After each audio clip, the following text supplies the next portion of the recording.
From hybrid novels. शुरू करने से पहले एक चीज बोलना चाहता हूँ, डिस्क्रिप्शन में हमारा टेलीग्राम का लिंक है, ज्वाइन हो जाना बस। अध्याय 131, निजी नौकरानी का भाग्य दुखद है। अध्याय 131, व्यक्तिगत नौकरानी, दुर्भाग्यपूर्ण जीवन। हे कियान रेंजू ने अपनी निगाहें हटा ली। हल्की मुस्कान के साथ उसने डुगुयान का कंधा पकड़ लिया। मिस डुगु, कृपया पहले उठें। मम्मा। डुगुयान सावधानी से उठ खड़ा हुआ। उसने गलती से कियान रेनिक्स्यू की एक झलक देखी, फिर तुरंत अपनी आंखें फेर ली। हम्फ, कियान रेनिक्स्यू ने ठंडी आवाज में कहा। उसने कियान रेंजुए की आस्तीन पकड़ ली और उस पर लगी गंदगी को साफ कर दिया। उसे अब डुगु परिवार की सजा के मुद्दे की कोई चिंता नहीं थी। मुझे खेद है। डुगुयान ने अपना सिर नीचे कर लिया, अपनी मुठ्ठियां भींच ली और पूरी तरह से विनम्र दिखाई दी। केवल 1 महीने से कुछ अधिक समय में उसने कभी नहीं सोचा था कि उसे ऐसा कुछ अनुभव होगा। दूसरी ओर कियान रेंजू ने डुगुबो की ओर देखा। उन्होंने मुस्कुराते हुए कहा, मुझे लगता है कि सीनियर डुगु ने अब तक हमारे उपनाम का अनुमान लगा लिया होगा, the Qian family of spirit hall. Dugu Bo का स्वर कुछ अनिश्चित था। आखिरकार उन्होंने स्पष्ट रूप से देखा था कि कियान रेंजू के पंख काले थे, जो स्पिरिट हॉल की गौरवशाली और धर्मी छवि से एक महत्वपूर्ण विचलन था। ये सही है। कियान रेंजू सीधा हुआ और सिर हिलाया। ये जूनियर पिछली सुप्रीम पोंटिफ कियान जुंजी और वर्तमान स्पिरिट हॉल सेंट चाइल्ड कियान रेंजुए का बेटा है। कियान रेंजू को परिचय का ये तरीका काफी पसंद आया, क्योंकि इसमें कुछ अविस्मरणीय यादें थी। उसकी आंखों में जटिलता का एक संकेत तेजी से झलक गया। उसने कियान रेनिक्स्यू की ओर हाथ उठाया और उसका परिचय दिया। यह मेरी बड़ी बहन है, कियान रेनिक्स्यू। कियान रेनिक्स्यू ने डुगुबो की ओर देखा और बिना किसी भाव के अपना नाम बताया। उसने कियान रेंजू का हाथ पकड़ लिया, जिससे वह हल्का सा दब गया। डुगुयान डुगुशिन के पास घुटनों के बल बैठ गई। जब उसने डुगुबो को देखा तो उसकी आंखें याचना और परेशानी से भर गई। दादाजी। जैसे उसकी आवाज फीकी पड़ गई। जैसे ही वह धीरे धीरे नीचे झुका, डुगुबो के गहरे हरे बाल बिखरे हुए और लहरा रहे थे। सही समय पर साही मच्छी और स्नैकलांस ने अपनी पकड़ धीरी कर दी। डुगुबो का माथा जोर से जमीन पर लगा। थोड़ी देर शराब पीने के बाद वह धीरे से बोला, ये बूढ़ा आदमी डुगुबो स्पिरिट हॉल के सामने समर्पण करने को तैयार है। कृपया महामहिमता दिखाएं और डुगु परिवार को एक मौका दें। डुगुबो का शरीर कांप उठा। उसकी पीठ, जो कभी आकाश के सामने भी नहीं झुकती थी, अब कुछ झुकी हुई दिखाई देती थी। जब तक सीनियर डुगु ईमानदार है। इससे पहले कि कियान रेंजुए अपना वाक्य पूरा कर पाता, कियान रेंजुए ने उसे रोक दिया। जू, रुको, बहन एक शर्त जोड़ना चाहती है। दीदी, कैसी शर्त? मैं उसे चाहता हूँ। कियान रेनिक्स्यू मुस्कुराए और अपनी ज़ैद उंगली बढ़ाकर डुगुयान की ओर इशारा किया, जो जमीन पर घुटने टेककर बैठा था। उसने डुगुबो पर व्यंग्य किया, मैं चाहता हूँ कि वह मेरे भाई की निजी नौकरानी बने। थोड़ी देर में वह उसके साथ स्पिरिट सिटी जाएगी। क्या ये कैसे हो सकता है? खांसी। डुगुशिन ने तुरंत उठने की कोशिश की, लेकिन डुगुबो, जो जमीन पर घुटनों के बल बैठा था, ने अपनी आंखें थोड़ी सी सिकोड़ ली। कियान रेंजू भी दंग रह गए। हाँ, यान इच्छुक है, नौकरानी बनने को तैयार। डुगुयान तुरंत जमीन पर घुटनों के बल बैठ गया। उसने उत्सुकता से कियान रेनिक्स्यू की ओर देखा। उसे डर था कि वह बेरहमी से हमला करेगी। डुगुबो, तुम्हारे बारे में क्या? कियान रेनिक्स्यू ने अपनी नाजुक भौहें उठाई और डुगुबो से पूछा। हाँ। डुगुबो ने दर्द से अपनी आंखें बंद कर ली। उसके हाथ जमीन पर उतले गड्ढे खोद रहे थे। ये व्यक्तिगत रूप से अपनी पोती को भेड़िए की मान में भेजने से किस प्रकार भिन्न था? कियान रेनिक्स्यू ने संतुष्टि में सिर हिलाया। इसके अलावा आपको वह भी सुनना चाहिए था जो मैंने अभी कहा। ये जड़ी बूटी उद्यान आपका अधीनस्थ इस स्पिरिट हॉल को देने को तैयार है, और यहाँ इसकी रक्षा करें। डुगुबो ने सम्मानपूर्वक बातचीत की कमान संभाली। चूंकि यह मामला है तो मैं आपके डुगु परिवार को छोड़ दूंगा। कियान रेनिक्स्यू के चेहरे पर खुशी झलक रही थी। उसने अपना हाथ लहराया और निर्देश दिया, साही मछली, पहले उनका खून बहना बंद करो। हाँ, युवा महिला। साही मछली ने सहमति में सिर हिलाया और तुरंत डुगुबो का इलाज करना शुरू कर दिया। धन्यवाद युवा महिला, धन्यवाद युवा मास्टर। डुगुयान ने दबी हुई आवाज में अंतहीन कृतज्ञता व्यक्त करते हुए बात की, फिर भी उसके दिल में शिकायत की भावना नहीं थी। वह भी मूल रूप से एक युवा महिला थी। कियान रेंजू ने असहाय होकर कहा, सिस्टर लिंगयुआन, कृपया पहले उसकी मदद करें। हाँ, लिंगयुआन डुलुओ तुरंत आगे बढ़े। कियान रेंजुए ने अपने बगल में कियान रेंजुए को देखा। दीदी, मैं डुगु परिवार की वफादारी संभालूंगी। शायद हम इस नौकरानी के बारे में भूल सकते हैं। यह मामला समझौता योग्य नहीं है। हम पहले सहमत थे। कियान रेंजू की बाह पकड़ते ही कियान रेनिक्स्यू की आवाज दृढ़ थी। चूंकि सेवियन ट्रेजर ग्लेज टाइल स्कूल को अब पकड़ना मुश्किल है, इसलिए सिस्टर पहले आपके खेलने के लिए एक सुंदर सांप पकड़ लेगी। लेकिन बहन, वह अभी भी एक बच्ची है। कियान रेनिक्स्यू ने अपनी नाजुक भौहें ऊपर उठाई। उसने अपना हाथ उठाया और कियान रेंजू के गाल को मजाक में खींचते हुए उसे उपदेश दिया, जोए, तुम क्या सोच रहे हो? नौकरानी आपकी सेवा करने के लिए होती है, आपके साथ खिलवाड़ करने के लिए नहीं। मैंने ये नहीं कहा कि मैं गड़बड़ करना चाहता हूँ। कियान रेंजू के चंगुल से बचकर 2 कदम पीछे हट गया। वैसे भी आपको इस मामले पर बहन की बात सुननी होगी। मैं व्यक्तिगत रूप से उसे अच्छी तरह से प्रशिक्षित करूंगा। कियान रेनिक्स्यू ने पहले ही अपना मन बना लिया था। साथ ही वह ये भी सोच रही थी कि डुगुयान के लिए नियम कैसे तय किए जाएं, ताकि वह उसे बहका न सके। उसके बड़े होने तक प्रतीक्षा करें। कियान रेंजू ने बेबसी से अपनी आंखें घुमाई। बीबी रोंग और हुलियाना के होते हुए नौकरानी की क्या जरूरत थी? जू, तुम कहाँ जा रही हो? क्या तुम बहन की बात सुन रही हो? कियान रेनिक्स्यू ने कियान रेंजू को जड़ी बूटी के बगीचे की ओर जाते देखा और तुरंत उसका पीछा किया। वह उछल पड़ी और अपना हाथ उसकी गर्दन के चारों ओर डाल दिया। दीदी, मत करो, इन फूलों और पौधों को नुकसान मत पहुंचाओ। थोड़ी देर की चंचल नोकझोंक के बाद दोनों ने एक दूसरे का हाथ पकड़ा और जड़ी बूटी के बगीचे में टहलने लगे। दीदी, आगे मत बढ़ो, अधिक लंबे समय बाद तक नहीं। बर्फीली शक्ति की हल्की घुसपैठ को देखते हुए कियान रेंजुए को रोक दिया। जुए, इस जगह पर क्या हो रहा है? कियान रेंजू ने उत्सुकता से मंदारिन डक पॉट को देखा। कियान रेंजू की स्पष्टीकरण की प्रतीक्षा कर रहा था। कियान रेंजुए ने मुस्कुराते हुए समझाया, बहन, मैंने प्राचीन ग्रंथों से सीखा है कि इस झरने को बर्फ और आगिन यानवेल कहा जाता है। यह एक ऐसी जगह है जहाँ दुनिया का सार इकट्ठा होता है, एक ऐसी जगह जहाँ स्वर्ग और पृथ्वी की आध्यात्मिक ऊर्जा जमा होती है, एक ऐसी जगह जिसे हजारों वर्षों में भी नहीं देखा जा सकता है। दसियों हजार साल। कियान रेनिक्स्यू के पास अन्य चीजों के बारे में ज्यादा अवधारणा नहीं हो सकती है, लेकिन उनके पास समय की अवधारणा जरूर है। जड़ी बूटियां रोपने के अलावा इस स्थान का और क्या उपयोग है? दीदी, क्या आपने ध्यान नहीं दिया कि आसपास की कुछ जड़ी बूटियां जो जीजी की अमर जड़ी बूटी सूची में दर्ज है? कियान रेंजुए मुस्कुराए और एक बड़े सुनहरे फूल की ओर इशारा किया। वह गुलदाउदी बुजुर्ग की आत्मा है, अद्भुत जैस्पर्स का एक गुलदाउदी। कियान रेनिक्स्यू ने तुरंत बड़े फूल को पहचान लिया और फिर उसका दिल तेजी से धड़कने लगा। जैसे ही उसकी अंतर्दृष्टि की आंख खुली, आसपास के कई फूल और पौधे उस इमोर्टल हर्ब सचित मार्गदर्शिका से मेल खाते हैं जो उसने बचपन में अच्छी तरह से पढ़ी थी। भीतर दर्ज अमर जड़ी बूटियों के प्रभाव के बारे में सोच रहा हूँ। कियान रेनिक्स्यू उत्साहित हुए बिना नहीं रह सकी। जुए, क्या इन अमर जड़ी बूटियों का वास्तव में वैसा प्रभाव है बिल्कुल, कियान रेंजू का चेहरा भी अपनी खुशी छिपा नहीं सका। हालांकि वे अल्पावधि में उनमें और कियान रेनिक्सियो में बहुत सुधार नहीं करेंगे। स्पिरिट मास्टर्स पर अमर जड़ी बूटियों का प्रभाव गहरा था। अपने उत्साह के बीच कियान रेनिक्सियो थोड़ा भ्रमित हुए बिना नहीं रह सके।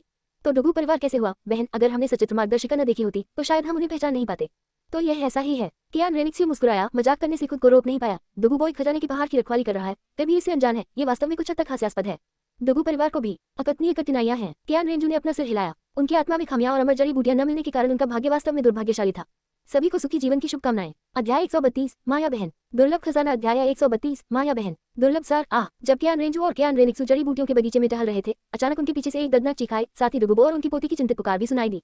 जिन, रुको, पिता तुम्हारी मदद करेंगे। डुगुबो लड़खड़ाकर खड़ा हो गया और डुगुशिन की ओर भागा। डुगुयान, जिसने अभी अभी रोना बंद किया था, फिर से विलाप करने लगा। स्नेकलांस दुलुओ पास खड़ा था और परेशान भाव से छटपटा रहे डुगुशिन को देख रहा था। क्या चल रहा है? उसे जहर दिया गया है। साही मछली की आंखें भी आश्चर्य से भर गईं। जहर दिया गया? स्नेकलांस और भी अधिक भ्रमित था। डुगू परिवार को पहले से ही महाद्वीप पर विषकला का महान गुरु माना जाता था। डुगुबो की खेती शीर्षक वाली दुलुओं से केवल नीचे थी। उनके बेटे को जहर कैसे दिया जा सकता है? कियान रेंजू ने घबराए हुए डुगू परिवार को देखा और थोड़ा भावुक हो गया। उन्होंने सिस्टर लिंग युआन दुलुओं को निर्देश दिया, जो नर्म हड्डियों वाले खरगोश को पकड़े हुए उनके पीछे पीछे आ रही थी। सिस्टर लिंग युआन, जाकर अरब और पाइनफिश को बताएं कि डुगुशिन के शरीर में सांप के जहर को स्थिर करने में मदद करें।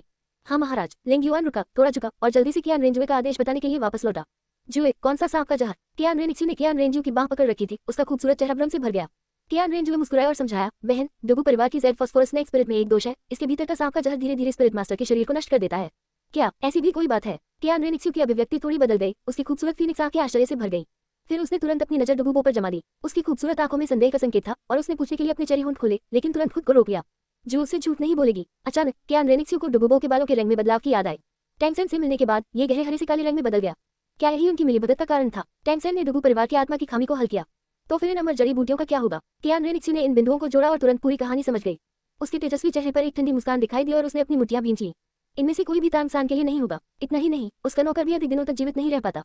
कियान रेंजू कियान रेनिक्सी के पास खड़ा था। ओक्यूपिन फिश को डुगुबो की जगह लेते हुए देख रहा था। उसने डुगुयान की ओर थोड़ा सिर हिलाया, जिसने उसे प्रणाम किया। फिर वह मुड़ा और एक निश्चित अमर जड़ी बूटी की ओर चल दिया। मिट्टी के ऊपर केवल जमीन में जमी एक पतली शाखा ही दिखाई दे रही थी। शाखा की नोक पर एक लाल रंग का रक्त जैसा लाल फूल था, जिसका आकार पेवनी जैसा था। इसकी पंखुड़ियां बेहद पतली और नाजुक थी, जो कुछ उजाड़ और सुंदर लग रही थी। ये वास्तव में अमर जड़ी बूटियों का राजा था, तड़पता हुआ हृदय विदारक लाल। कियान रेंजू ने घुटने टेक दिए और ध्यान से उसकी जड़ों के आसपास के जेड काले पत्थर को खोदा। उन्होंने अपने हाथ में यंग हॉट ब्रोकन रेड पकड़ रखा था। उसकी आंखों में विचार की एक झलक चमक उठी। The young hot broken red अमर जड़ी बूटियों में एक दिव्य श्रेणी थी। इसकी औषधीय शक्ति बर्फ और आग यिन यांग वेल में बेजोड़ थी और इसे चुनने की शर्तें बहुत सख्त थी। उस पर उस चीज का उपयोग करना एक समाधान की तरह लग रहा था। दिल टूटने की लालसा। जबकि कियान रेंजू अभी भी विचार कर रहा था। कियान रेनिक्सी की आश्चर्यचकित आवाज गूंज उठी। उसने किसी समय उसका पीछा किया था। उसके पतले गोरे हाथ ने धीरे से लंबी पंखुड़ियों को छुआ। उसने संदेह से पूछा, जुए, क्या तुम ये फूल तोड़ने जा रहे हो? कियान रेनिक्सी ने कियान रेंजू की ओर देखा। फूल तोड़ने की शर्तों के बारे में सोचकर उसके दिल में एक अजीब सी बेचैनी महसूस हुई। यदि जू ने वास्तव में इसे चुना, क्या उसे उससे पूछना होगा कि क्या वह अपनी माँ या अपनी बहन के बारे में सोच रहा था? अधिक संभावना है कि यह उसकी बहन होगी, लेकिन अगर यह उसकी बहन या माँ नहीं थी, तो वह कौन सी कुतिया होगी? कियान रेंजू ने अपना सिर हिलाया। उसने असहाय होकर कहा, बहन, यह फूल प्रेम के प्रतीक के रूप में ताज पहनाया गया है और मुझे विश्वास नहीं है कि मैं इसे तोड़ सकता हूँ। शायद आपको स्वीकार करने के लिए प्यार का होना जरूरी नहीं है। कियान रेनिक्सी ने अनुमान लगाते हुए अपनी नाजुक भौहें उठाई। कियान रेंजू के शब्दों ने कियान रेंजू को प्रयास करने के लिए प्रेरित किया। उसने अपने हाथ में लिए फूल को कियान रेनिक्सी की ओर बढ़ाया। तो फिर दीदी, पहले आप कोशिश करो। मैं कियान रेनिक्सी खुद को नुकसान की ओर इशारा करते हुए सतर्क हो गई थी। उसका चेहरा थोड़ा लाल होने लगा। ये सही है। कियान रेंजू ने गंभीरता से सिर हिलाया। क्या आपको याद है, जब हम छोटे थे तो मैंने आपसे पूछा था कि आपका पसंदीदा फूल कौन सा है? मैंने कहा था कि जो फूल आपको पसंद आएगा मैं उसे ढूंढ लूंगा और आपको दे दूंगा, और यह सबसे अच्छा है। लेकिन कियान रेनिक्सी थोड़ा असंगत था। हालांकि कियान रेंजू को अभी भी अपना बचपन का वादा याद है। वह बहुत खुश थी, लेकिन वो सिर्फ उसका अनुमान था। उसका इसे आजमाने का कोई इरादा नहीं था। यदि उसने सही अनुमान नहीं लगाया तो क्या होगा? यदि ये सचमुच सफल हुआ, क्या चीजें थोड़ी स्पष्ट नहीं हो जाएंगी? ये सोचते हुए कियान रेनिक्सी ने थोड़ा घबराते हुए तुरंत इनकार में हाथ हिलाया। जू, चलो इसे भूल जाओ। तुम पहले प्रयास करो। पहले मैं। कियान रेंजू ने कुछ हद तक असामान्य कियान रेंजू को भ्रम की दृष्टि से देखा। दीदी, क्या गलत है? मैं। बहन, ठीक है। बात सिर्फ इतनी है कि बहन को यह फूल वास्तव में पसंद नहीं है। कियान रेनिक्सी ठीक हो गई। उसका चेहरा गंभीर हो गया। उसके गुलाबी गाल धीरे धीरे सामान्य हो रहे थे। वह अपनी तुलना में कियान रेंजू का प्रदर्शन अधिक देखना चाहती थी। क्या ऐसा है? कियान रेंजू ने आधे विश्वास से अपना हाथ हटा लिया और अपने सामने लाल फूल की ओर देखा। थोड़ी सी हिचकिचाहट के बाद उसने अपनी तर्जनी को अपने दांतों तक उठाया। कियान रेनिक्सी की आशापूर्ण और जिज्ञासु दृष्टि से पंखुड़ियों पर लाल रंग का खून टपक रहा था। असाधारण गुणवत्ता वाला फूल अपना मालिक चुनता है। जैसे ही ताजा खून ने पंखुड़ियों को छुआ, पूरी रक्तरंजित चपरासी धीरे धीरे हिलने लगी। कियान रेंजू ने अपनी आंखें कसकर बंद कर ली, अपनी सांसें रोक ली और ध्यान केंद्रित किया। दूसरी ओर कियान रेनिक्सी ने अपनी नाजुक भौहें सिकोड़ ली। चर्चा। एक अजीब सी खून के रंग की लहर उभरी। खून के रंग का फूल गिरने से पहले केवल एक क्षण के लिए कांप उठा। ये सचमुच कठिन है। ओह! जैसे ही कियान रेंजू ने अपनी भावनाओं को व्यक्त करने के लिए अपनी आंखें खोली, एक अति सुंदर चेहरा उसके करीब आ गया। दीदी, आप क्या कर रही हैं? कियान रेनिक्सी ने करीब आकर कियान रेंजू को ध्यान से देखा। उसने एक सुगंधित सांस छोड़ी और धीरे से पूछा, जो अभी सबसे पहले आपने किस व्यक्ति के बारे में सोचा था? मैंने माँ और बहन के बारे में सोचा। सचमुच? बिल्कुल। कियान रेंजू ने असुविधाजनक रूप से 2 कदम पीछे हटे हुए अपनी आंखें घुमाई। ये तो अच्छा है। कियान रेनिक्सियो बड़बड़ाए, सीधी हो गई, अपनी बाहों को मोड़ लिया और काफी संतुष्ट भाव से सिर हिलाया। हालांकि वह नहीं जानती थी कि उसने सबसे पहले किसके बारे में सोचा था, ये पहले से ही काफी था। यदि कियान रेंजू ने उस लोमड़ी के बारे में सोचने की हिम्मत की, जब वे लौटेंगे तो वह अपनी पवित्र तलवार लेगी और उन्हें काट डालेगी।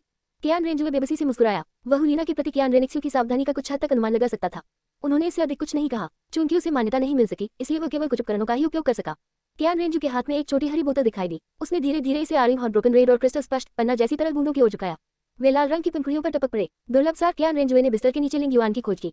जब उन्होंने लिंग युआन की चोटिल माथे पर दवा लगाई तो उन्होंने अप्रत्याशित रूप से बहुत प्यार फैलाया और अपना पहला इनाम प्राप्त किया। जुए, यह क्या है? कियान रेनिक्सियो को होश आया और उसने उत्सुकता से धीरे धीरे फैल रहे हरे तरल पदार्थ को देखा। मैं सभी के सुखद जीवन की कामना करता हूँ। अध्याय -133, एक ही वंशावली से जन्मे जुड़वा बच्चे, बेजोड़ फॉर्माकोपी। अध्याय 133, जुड़वा जन्मा, अद्वितीय औषधीय टॉम। कियान रेनिक्सियो की आवाज सुनकर कियान रेंजू ने उसकी ओर देखा और मुस्कुराते हुए समझाया, बहन, यह जादुई स्पिरिट तरल है जो अमर जड़ी बूटियों को बदल सकता है और उनके औषधीय प्रभाव को बढ़ा सकता है। शायद ये फूल तोड़ने पर लगे प्रतिबंध को हटा सकता है। जी देखो, एक बदलाव है। इससे पहले कि कियान रेंजू ने बोलना समाप्त किया, कियान रेनिक्सियो की हर्षित आवाज ने उसकी नजर को वापस यही हॉट ब्रोकन रेड की ओर निर्देशित कर दिया। भाई बहनों की निगाहों के नीचे तड़पता हुआ हृदय विदारक लाल लगातार हिलता रहा। उसका पूरा फूल खूनी चमक से भर गया। लाल रंग की पंखुड़ियां धीरे धीरे बंद हो गई, फिर दोबारा खुल गया, जिससे एक मजबूत, सुखद और विदेशी फूलों की खुशबू फैल गई जिसने आसपास के वातावरण को भर दिया। ये 2 फूलों में बदल गया। कियान रेनिक्सियो की पुतलियां थोड़ी सी खुल गईं। जब फूल की कली दोबारा खिली तो वह सीधी 2 पूर्ण रूप से खिली लाल फूलों में बदल गई। प्रत्येक फूल मूल फूल के आकार का लगभग 6/10वां हिस्सा था।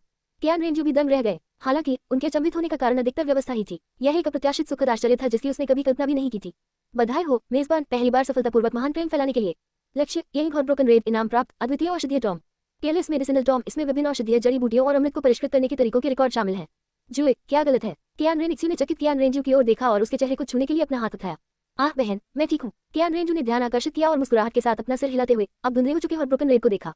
सिस्टम की आवाज फिर उसके दिमाग में गूंजी। दिल टूटने की इच्छा। जुड़वा बच्चे चुनते समय इसे सफलतापूर्वक चुनने के लिए 2 लोगों को एक साथ काम करने की आवश्यकता होती है, केवल एक दूसरे के दिल में इसे चुनने के लिए। नया जोड़ आपसी समझ और आध्यात्मिक एकता को बढ़ावा दे सकता है। जुए, ये कैसा है? क्या कोई बदलाव है? कियान रेनिक्सियो ने कियान रेंजू के सुंदर चेहरे पर चुपकी ली। उसकी बाहों में उसके ओर झुके हुए फूल को देखकर उसकी आंखें तीव्र जिज्ञासा से भर गईं। दीदी, स्थितियां सचमुच बदल गई हैं। इसके लिए दोनों पक्षों की सोच पूरी तरह से एक दूसरे पर केंद्रित होनी चाहिए। कियान रेंजू ने कुछ भी नहीं छिपाया। उन्होंने कियान रेनिक्सियो को यही हॉट ब्रोकन रेड में हुए बदलावों के बारे में सच्चाई से बताया। दोनों पक्षों के विचार केवल एक दूसरे पर। कियान रेनिक्सियो बड़बड़ाए, उसकी आंखों में खुशी और उज्ज्वल मुस्कान दिखाई दी। अब ये फूल बहुत अधिक मनभावन लग रहा था। तुरंत कियान रेनिक्सियो ने सीधे कियान रेंजू से बात की, जुए, मुझे वास्तव में यह परिवर्तित यही हॉट ब्रोकन रेड पसंद है। बहन को पसंद है। ठीक है, फिर मैं इसे दीदी को दे दूंगा। कियान रेंजू ने बिना सोचे समझे सहमति व्यक्त की और मुस्कुराते हुए इसकी पेशकश की। उसने शुरू से ही उसे ये देने का इरादा किया था, लेकिन कियान रेनिक्सियो इसे लेने के लिए नहीं पहुंचे। इसके बजाय उसने उस पर अपनी आंखें घुमाई। बहन, जू, क्या तुम मूर्ख हो? बहन इसे स्वयं कैसे चुन सकती है? कियान रेनिक्सियो ने चंचलतापूर्वक अपना मुलायम हाथ बढ़ाया और धीरे से कियान रेनिक्सियो के सिर पर थपथपाया। कियान रेंजू ने सहयोग करने के लिए अपना सिर थोड़ा नीचे किया और असमंजस में पूछा, तो फिर सिस्टर का मतलब? बेशक, इसका मतलब है कि तुम दीदी के साथ सहयोग करो। दीदी को केवल आधा चाहिए। कियान रेनिक्सियो मुस्कुराया। उसने कियान रेंजुए के सुंदर चेहरे को पकड़ा और धीरे से रगड़ा। इस तरह जीव की खेती सिस्टर की खेती से बहुत पीछे नहीं रहेगी। क्या आप ऐसा कर सकते हैं? बिल्कुल। कियान रेंजू ने तुरंत सहमति में सिर हिलाया। हाँ, यह अच्छा है। कियान रेंजू को बिना किसी हिचकिचाहट की सहमति में सिर हिलाते देख कियान रेंजू को बहुत खुशी हुई। खुशी से वह थोड़ा पंजों पर खड़ी हो गई और कियान रेंजू के चेहरे पर एक निशान छोड़ दिया। जो भी निश्चित रूप से उसे छोड़ना नहीं चाहती थी। कियान रेंजू ने अपनी कोहनी उठाई और अपने चेहरे से हल्की नमी को पोंछा। उसका सुंदर चेहरा तमतमा उठा। उसने पूछा, तो फिर बहन, हम ये फूल कब तोड़ेंगे? हम अभी। कियान रेंजू ने अपना सिर कियान रेंजू के कंधे पर झुका लिया। जब कियान रेंजू ने अपनी मुट्ठी ऊपर उठाई तो उसने ऊपर देखा। जुए, तुम्हें सावधान रहना चाहिए, ठीक है? अगर तुम सफल नहीं हुए तो दीदी नाराज और दुखी होंगी। कियान रेनिक्सियो के चेहरे पर मुस्कान थी, लेकिन उसका दिल अविश्वसनीय रूप से गंभीर था। उसे दृढ़ विश्वास था कि वह कर सकती है। तलवार के प्रति उसके जीवन की भक्ति उसकी सबसे बड़ी आस्था अपने भाई के लिए थी। दीदी, मैं भी आपसे झूठ नहीं बोल रहा था। कियान रेंजू ने असहाय होकर कियान रेनिक्सियो की कमर के चारों ओर अपना हाथ रखा, धीरे से उसे सीधा खड़ा होने के लिए धक्का दिया।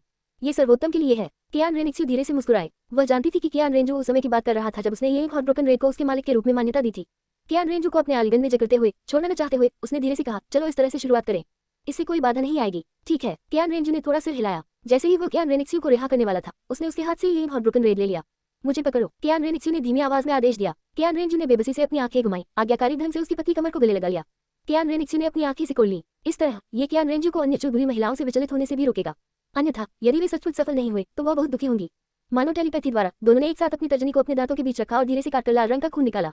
नमजैद हाथ और हाथों की गर्म पीठ को छुआ। लाल रक्त की 2 बूंदें गिरी। जिस क्षण उन्होंने पंखुड़ियों पर रंग डाला, चर्चा जुड़वा बच्चों में जन्मा तड़पता हुआ हृदय विदारक लाल लगातार कांपने लगा। कियान रेनिक्सियो के चेहरे पर एक सौम्य मुस्कान थी। वह चुपचाप कियान रेंजू के आलिंगन में झुक गई। बचपन से लेकर अब तक का हर मिनट, हर सेकंड उसे अच्छी तरह याद है। एक साथ खाना, तलवार चलाना, एक तकिया साझा करना, एक साथ स्नान करना, बचपन के दृश्य लगातार चमकते रहते थे। धीरे धीरे कियान रेनिक्सियो का रंग थोड़ा लाल हो गया। उसके नाजुक हाथ ने धीरे से सहलाया और उसके भाई का आलिंगन अब और भी गर्म हो गया था क्योंकि वह बड़ा हो गया था। हुटिल्ड, कियान रेंजू ने एक लंबी गर्म सांस छोड़ी। ये कियान रेनिक्सियो के कान से टकराया, हल्की सी लाली उत्पन्न करना। उसका मन केवल उनके विभिन्न रस साक्षी, उनकी चंचल हरकतों और कियान रेनिक्सियो की उसके प्रति देखभाल के विभिन्न कार्यों से भरा हुआ था। चर्चा। लाल रंग के दो छोटे लाल फूल एक साथ खूनी रोशनी से चमकते हुए नीचे तैर रहे थे। वे दोनों के सामने मंडराने लगे। कियान रेनिक्सियो का चेहरा एक आकर्षक मुस्कान में खिल गया। उसने खुशी से अपने हाथ उठाए और उन्हें प्याले से पकड़ लिया। कियान रेंजू ने कियान रेनिक्सियो के मुस्कुराते हुए चेहरे को देखा और राहत की सांस ली। दीदी, हम सफल हुए। मम, कियान रेंजू ने मुस्कुराते हुए सिर हिलाया। उसके कान लाल हो गए जैसे ही उसने कियान रेंजू का आलिंगन छोड़ा। उसने पीछे मुड़कर देखा, मुस्कुराया और चली। इस बार तो दीदी तुम्हें पास समझ लेंगी।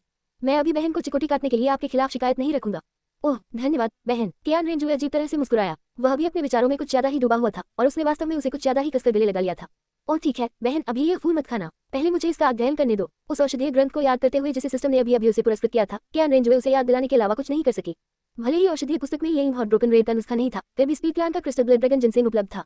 ठीक है दीदी, तुम्हारा इंतजार करेगी। कियान रेनिक्सियो ने सिर हिलाया। वह इस तड़पते दिल को लाल नहीं रखेगी। इसे खाना हर दृष्टि से सर्वोत्तम अच्छा था। कियान रेंजू ने आगे बढ़कर हवा में तैरती लाल रंग की चपरासी को पकड़ लिया। ये फूल वास्तव में अमर ग्रेड के राजा के रूप में अपनी प्रतिष्ठा पर खरा उतरा। ऐसा प्रतीत होता था कि इसमें बुद्धिमत्ता है और कियान रेंजू को इससे निकलने वाली अंतरंगता की भावना महसूस हुई। महामहिम, डुगुशिन का जहर दबा दिया गया है। लेंग युआन ज्यादा दूर नहीं खड़ा था। वह कियान रेंजू की ओर थोड़ा झुकी और सूचना दी। सभी को सुखद जीवन की शुभकामनाएं। अध्याय 134, डुगु का परिवार घर लौट रहा है, यान्नु। अध्याय 134, डुगु परिवार की निष्ठा, यान्नु। लेंग युआन दुलुओं की आवाज सुनकर कियान रेंजू ने डुगुबो और उसके समूह की ओर देखा, थोड़ा सिर हिलाया। बहन चलो पहले वहां चलते हैं। इसके साथ ही उसने अस्थायी तौर पर अपने हाथ में पकड़े हुए अर्निंग हॉट ब्रोकन रेड को अपने आलिंगन में रख लिया। ठीक है, कियान रेनिक्सियो ने सिर हिलाया। उसके हाथ में लाइफ रिंग से एक हल्की सी रोशनी चमकी और दिल टूटने की लालसा उसमें स्थानांतरित हो गई। गुटरगु महामहिम, पवित्र पुत्र। जैसे ही कियान रेंजू लिंग युआन दुलुओं के पास पहुंचा, सॉफ्ट बोन्स खरगोश उत्सुकता से उस पर झपट पड़ा। मूर्ख खरगोश, गड़बड़ मत करो। ये देखते हुए कि नर्म हड्डियों वाला खरगोश फूल को अपने आलिंगन में ले रहा था, कियान रेंजू ने धीरे से उसे याद दिलाया। मम्मा, हम जियोवू जानता है। मुलायम हड्डियों वाला खरगोश गुनगुनाता रहा और अपना सिर हिलाता रहा। कियान रेंजू और कियान रेनिक्सियो साथ साथ चले। उनके पीछे लिंग युआन दुलुओ थे। वे लकड़ी के घर में लौट आए। इस समय डुगुशिन को पहले ही कमरे में पुनर्स्थापित कर दिया गया था। धन्यवाद महामहिम। जैसे ही कियान रेंजू के पास आया, डुगुबो एक घुटने पर बैठ गया। उसका सिर झुका हुआ था और उसकी मुद्रा नीची थी। डुगुयान ने करीब से पीछा किया। उसकी आंखें अभी भी नम थी। सीनियर डुगु, इतना विनम्र होने की कोई जरूरत नहीं है। कियान रेंजू मुस्कुराए, आगे बढ़े और धीरे से डुगुबो और उनकी पोती को एक हाथ से ऊपर उठाने में मदद की। धन्यवाद महामहिम। डुगुयान ने उसे धीरे से धन्यवाद दिया। कियान रेंजू ने धीरे से सिर हिलाया और अपने बगल में डुगुबो की ओर देखा। उसके चेहरे पर आत्मविश्वास भरी मुस्कान खिल उठी। वरिष्ठ डुगु, निश्चिंत रहे, मैं आपके डुगु परिवार की ज़ेड फॉस्फोरस सर्प आत्मा के दोष को हल करने में आपकी मदद करूंगा, जहां सांप का जहर अपने मालिक को खा जाता है। क्या कियान रेनिक्सियो के अलावा अन्य सभी आश्चर्य या सदमे से भरे हुए थे। डुगुबो इस बात से हैरान था कि कियान रेंजू को उसके डुगु परिवार का रहस्य पता था। साही मछली और अन्य दो हैरान थे कि ज़ेड फॉस्फोरस सर्पेंट स्पिरिट में वास्तव में ऐसा दोष था। कोई आश्चर्य नहीं, साही मछली को अचानक समझ आ गया। ये पता चला कि डुगुशिन के शरीर में जहर उसकी अपनी आत्मा से आया था। क्या महामहिम ने जो कहा वह सच है? डुगुबो का चेहरा विश्वास से भर गया। किसी को पता होना चाहिए कि उनके डुगु परिवार को सैकड़ों वर्षों तक पीड़ा दी गई थी। अब भी वे असहाय थे। अरे डुगुबो, इस स्थिति में क्या हमें आपसे झूठ बोलने की जरूरत है? कियान रेंजू ने थोड़ा सा भौहें चढ़ा ली। आगे बढ़कर कियान रेंजू की बाह पकड़ ली। उसे कोई संदेह नहीं था, केवल जिज्ञासा थी, उत्सुकता थी कि कियान रेंजू इस दोष को कैसे हल करेगा। मिज़ू सही हैं। डुगुबो ने अपने दिल में उत्तेजना को दबा दिया और माफी मांगते हुए थोड़ा झुक गया। कियान रेंजू ने उन्हें लंबे समय तक सस्पेंस में नहीं रखा। वास्तव में सबसे सरल तरीका है अपने विषाक्त पदार्थों को स्पिरिट बोन में डालना। आत्मा की हड्डी में जहर जमा करो। डुगुबो ने जवाब में बड़बड़ाया और फिर उसकी गहरी हरी आंखें धीरे धीरे चमकने लगी। शानदार। साही मछली डुलुओ, जिसे जहर का कुछ ज्ञान था, प्रशंसा करने से खुद को नहीं रोक सका। युवा मास्टर जू, यह विधि बिल्कुल संभव है। कियान रेंजू और लिंग युआन दुलुओ ने कियान रेंजू को देखा, उनकी आंखें भी चमक रही थी। हालांकि विचार करने के बाद डुगुबो ने भौहें सिकोड़कर असमंजस में पूछा, लेकिन महामहिम, इस अधीनस्थ ने 60 वर्षों से अधिक समय से खेती की है और सांप का जहर पहले ही मेरी हड्डियों में प्रवेश कर चुका है। और जन वह, इससे पहले कि वह अपना वाक्य पूरा कर पाता, डुगुबो रुक गया। वह कुछ ज्यादा ही लालची लग रहा था। डुगुयान को उसके दिल को निगलने वाले सर्प विष के दर्द से बचाने में सक्षम होने के लिए डुगुबो पहले से ही संतुष्ट थी। जैसे ही वह कृतज्ञता में घुटने टेकने वाला था, कियान रेंजू की आवाज फिर से उसके कानों में पड़ी। सीनियर डुगु, इतना निराशावादी होने की कोई जरूरत नहीं है। मैंने पहले ही इन चीजों पर विचार कर लिया है। हालांकि सांप का जहर हड्डी से जुड़े कीड़े की तरह है, मेरे पास इसे दूर करने के लिए संबंधित तरीके भी हैं। सीनियर डुगु को केवल स्पिरिट बोन तैयार करने की जरूरत है। डुगुबो का शरीर मदद नहीं कर सका, लेकिन कांपने लगा क्योंकि उसने कियान रेंजू को ध्यान से देखा। यह युवक बहुत आत्मविश्वासी है। ऐसा लगता है कि उसे शुरू से ही अपनी आत्मा के दोष के बारे में पता था। धन्यवाद महामहिम। डुगुबो बिना किसी हिचकिचाहट के फिर से घुटनों के बल बैठ गए। ये सच था या नहीं? कम से कम यान सुरक्षित रूप से रह सकता था। इतना काफी था। उसके हृदय का अधिकांश प्रतिरोध कम हो गया था। उन्होंने गहरी आवाज में कहा, अब से यह अधीनस्थ डुगुबो केवल महामहिम के नेतृत्व का पालन करेगा। गड़गड़ाहट। डुगुयान भी फिर से घुटनों के बल बैठ गया। यान भविष्य में भी महामहिम की अच्छी सेवा करेगा। हालांकि वह अभी भी जवान थी। वह समझ गई कि कियान रेंजू ने उनके पूरे डुगु परिवार को बचा लिया है। जू, क्या यह आपका तरीका है? कियान रेंजू ने अपनी नाजुक भौहें उठाई। जब उसने कियान रेंजू को देखा तो उसकी आंखों में मुस्कुराहट का संकेत था। ये स्पष्ट है। कियान रेंजू ने उसे देखकर मुस्कुराया और डुगुबो और उसकी पोती को ऊपर उठाने में मदद करने के लिए आगे बढ़ा। पहली बार सफलतापूर्वक महान प्रेम संचारित करने के लिए मेजबान को बधाई। लक्ष्य, डुगुबो के नाम 1000 अंक। कियान रेंजू क्षण भर के लिए स्तब्ध रह गया। वह बहुत आश्चर्यचकित नहीं था। आखिरकार डुगुबो की नजर में डुगुयान पहले ही उसकी पीड़ा से बच चुका था। बर्फ और आग यान वेल घाटी के अंदर लगातार धुंध छाई रहती थी और आसपास की अमर जड़ी बूटियां शानदार रंगों से चमक रही थी। घाटी को कुछ हद तक लुभावनी रूप से सुंदर बनाना। कियान रेंजू और अन्य लोगों ने घाटी नहीं छोड़ी, बल्कि अस्थायी रूप से वहीं रहने लगे। कियान रेनिक्सियो ने अपनी बात रखी। उस रात उसने डुगुयान को अपने कमरे में खींच लिया और उसे पूरी तरह से निर्देश और मार्गदर्शन दिया। इस बीच कियान रेंजू अपने हाथों में चिकित्सा ग्रंथों का अध्ययन करने में व्यस्त थे। अगली सुबह कियान रेनिक्सू चुपचाप छत पर पालथी मारकर बैठा रहा। डुगुबो अपने बेटे के लिए दवा बना रहे थे। लेंगयुआन डुलुओ कियान रेंजू की रखवाली करते हुए छत के नीचे झुक गया। गुटरगू नम हड्डियों वाला खरगोश उसकी कोमल भुजाओं के बीच लेटा हुआ था, कुछ ऊब महसूस कर रहा था। महामहिम कृपया कुछ चाय लेते। डुगुयान गर्म चाय का कप पकड़े हुए शालीनता से कियान रेंजू के पास आया। उसकी हल्की हरी आंखें कियान रेंजू की प्रोफाइल पर टिकी थी। मम्मा अभी इसे मेज पर रख दो। कियान रेंजू ने ऊपर देखे बिना थोड़ा सिर हिलाया। उसके हाथ में एक मोटा मेडिकल पार्ट था और वह उसका सावधानीपूर्वक अध्ययन कर रहा था। तब महामहिम को इसे पीना याद रखना चाहिए, यान्नू अब वापस ले लेगा। डुगुयान ने अपने लाल होंठ भींचे और हल्का सा सिर हिलाया। आज्ञाकारी ढंग से उसने चाय नीचे रख दी और मुड़कर जाने वाली थी। हम रुको। कियान रेंजू ने अचानक ऊपर देखा। डुगुयान की ओर देखते ही उसका चेहरा अजीब भाव से भर गया। महामहिम क्या आपको यान्नू से कुछ चाहिए? डुगुयान ने अपनी स्कर्ट पकड़ते हुए शर्मिंदगी से अपना सिर थोड़ा नीचे कर लिया। वह शर्म महसूस किए बिना नहीं रह सकी। कियान रेंजू को भी असहजता महसूस हुई। उनकी माथे पर कुछ काली रेखाएं दिखाई देने लगी। क्या ये दीदी की ट्रेनिंग का नतीजा है? धीरे से अपना माथा रगड़ते हुए उसने सहायता से कहा, अब से तुम्हें अपने आप को इस तरह संदर्भित करने की आवश्यकता नहीं है। लेकिन मिस्सू ने कहा। डुगुयान की आंखों में डरपोकपन का भाव झलक रहा था, लेकिन इससे पहले कि वह अपनी बात पूरी कर पाती कियान रेंजू ने उसे रोक दिया। बस मेरी बात सुनो, मैं इस बारे में बहन से बात करूंगा। डुगुयान ने अपना थोड़ा लाल चेहरा उठाया और कियान रेंजू की ओर धीरे से सिर हिलाया। यान समझता है, धन्यवाद महामहिम। अपने सामने डुगुयान को देखते हुए कियान रेंजू सोच में डूबे रहने से खुद को नहीं रोक सका। उसने अपनी कमर पर लगी जेड पेंडेंट के बारे में सोचा। उन्होंने डुगुयान से पूछा, क्या आपने कभी तियानडो रॉयल अकादमी में भाग लिया है? डुगुयान की आंखों में भ्रम था और उसने सच में अपना सिर हिला दिया। अभी तक नहीं। क्या ऐसा है? कियान रेंजू ने मेडिकल टेक्स्ट अपने हाथ में रखा, चाय उठाया और एक छोटा सा घूंट लिया। आपका वर्तमान साधना स्तर क्या है? 10 साल का। वर्तमान में 19 स्तर का स्पिरिट मास्टर। डुगुयान ने अपनी आत्मा को बुलाया। एक सेट फास्फोरस सर्प उसके चारों ओर लिपटा हुआ था और उसके पैरों के नीचे केवल एक पीली स्पिरिट रिंग थी। सभी को सुखद जीवन की शुभकामनाएं। अध्याय 135 गोरिल्ला का जन्मदिन मनाने के लिए एक बैठक की व्यवस्था करें। अध्याय 135 एक बैठक की व्यवस्था करना। बूढ़े ओरंगुटान का जन्मदिन, एक पल के लिए मेरी प्रतीक्षा करें। कियान रेंजू ने संतुष्टि के साथ सिर हिलाया। डुगुयान की उत्सुक दृष्टि के तहत उसने अपना सिर घुमाया और लिंगयुआन डुलुओ की ओर एक लोहे का बक्सा फेंक दिया। सिस्टर लिंगयुआन कृपया इसे पिघलाने में मेरी मदद करें। समझ गया। लिंगयुआन डुलुओ ने आगे बढ़कर लोहे का बक्सा पकड़ लिया। उसके हाथ से लाल लपटें निकल रही थी। एक पल में 10,000 साल पुरानी वेलगोन पिघल गई। महाराज ये तैयार है। लिंगयुआन डुलुओ मुस्कुराई और कियान रेंजू के पास पहुंची और उन्हें बॉक्स सौंपने के लिए थोड़ा झुकी। कियान रेंजू ने मुस्कुराया और सिर हिलाया। उसने डिब्बा लिया, फिर एक छोटा चम्मच निकाला और डुगुयान को देखा। यान पहले यहाँ आओ। मम। डुगुयान लड़खड़ाते हुए आगे बढ़ी और उस वस्तु को देखा जो कियान रेंजू उसे चम्मच पर दे रही थी। वह एक पल के लिए झिझके, डुगुबो की ओर देखा, फिर आज्ञाकारी रूप से अपनी कमर झुकाए, अपने लाल होंठ खोले और कियान रेंजू के लिए अपना मुंह खोला। जैसे ही उसने मछली जैसी गंध वाले पदार्थ को छुआ, डुगुयान ने तुरंत भौहें चढ़ा दी, लेकिन यन मास्टर जू के भोजन का सामना करते हुए उसने विरोध करने की हिम्मत नहीं की। एक बार जब वेल का गोंद उसके पेट में चला गया तो डुगुयान की आंखें तुरंत आश्चर्य से भर गईं, क्योंकि उसके मुंह और नाक से लगातार एक अजीब सी खुशबू आ रही थी। चिंता मत करो, ये 10,000 साल का वेल गोंद है। यह आपकी दूसरी स्पिरिट रिंग की ऊपरी सीमा को बढ़ा सकता है। कियान रेंजू ने फिर से चम्मच बढ़ाते हुए धीरे से समझाया। हुलीना को दूध पिलाने के अनुभव के साथ खुराक पर उनका नियंत्रण पहले से ही काफी सटीक था। लेकिन महामहिम यान बहुत हॉट है। डुगुयान ने फिर से निगल लिया और इससे पहले कि वह आश्चर्यचकित हो पाती, उसे एक अशुभ असामान्यता महसूस हुई।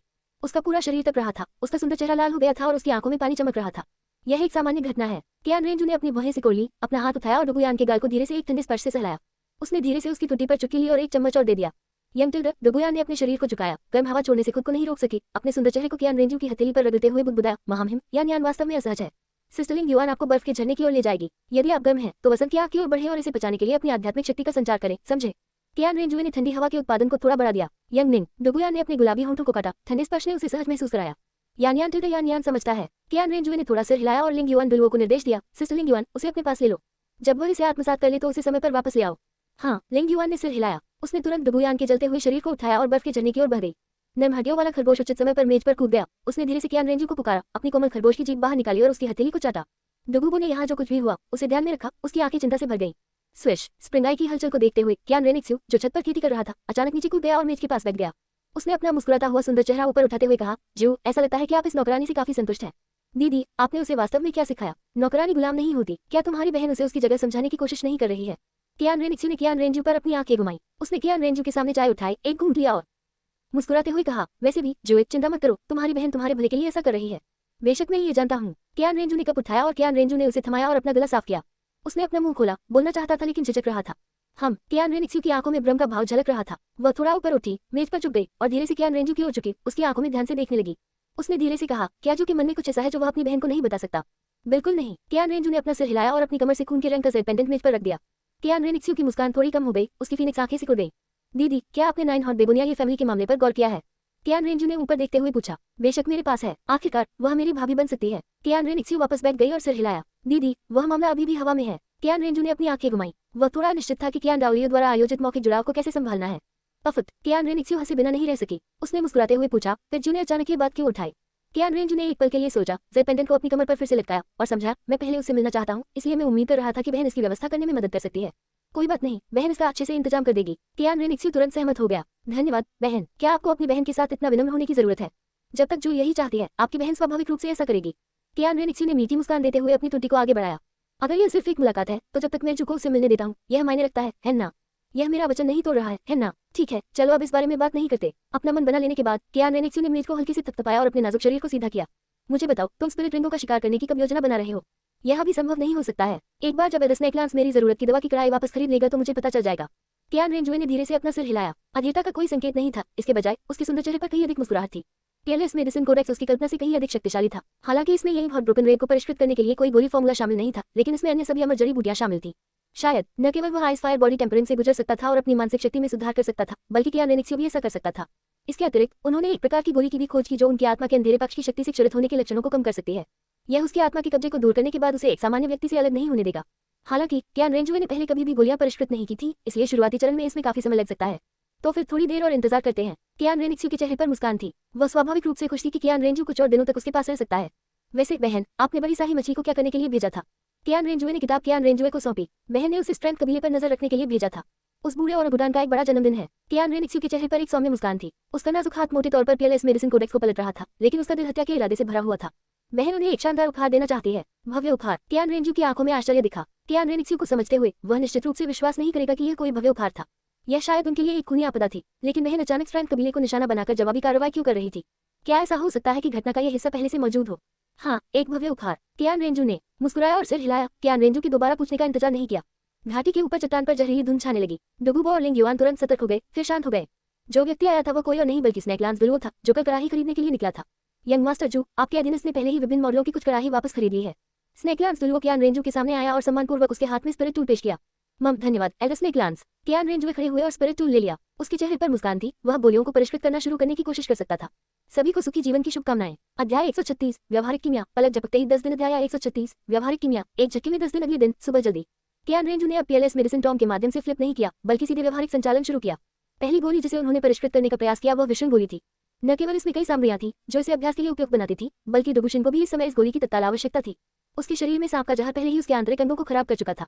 ये सुनिश्चित करने के लिए कि अल्पावधि में उनका जीवन खतरे में न हो और इससे उनकी खेती प्रभावित न हो, उन्हें पहले अपने आंतरिक अंगों से विषाक्त पदार्थों को बोलने और स्थानांतरित करने की आवश्यकता थी। बिल्कुल, गोलियों को परिष्कृत करते समय आग अपरिहार्य है। कियान रेंजुए मूल रूप से बर्फ और आगिन यान वेल की शक्ति का सीधे उपयोग करना चाहते थे। पता चला कि वो दिवास्वप्न देख रहा था। मसालेदार बर्तन का तापमान बहुत अधिक था। वह ज्यादा देर तक किनारे पर नहीं रह सका और नहीं तापमान को अच्छे से नियंत्रित कर सका। तापमान को समायोजित करते समय वह दूरी बनाने के लिए केवल अपनी स्थिति पर भरोसा कर सकता था। यदि उसे वास्तव में ऐसा करना था तो उसे कीमिया कड़ाही को पकड़ना होगा और आग के झरने के पास लगातार आगे पीछे दौड़ना होगा।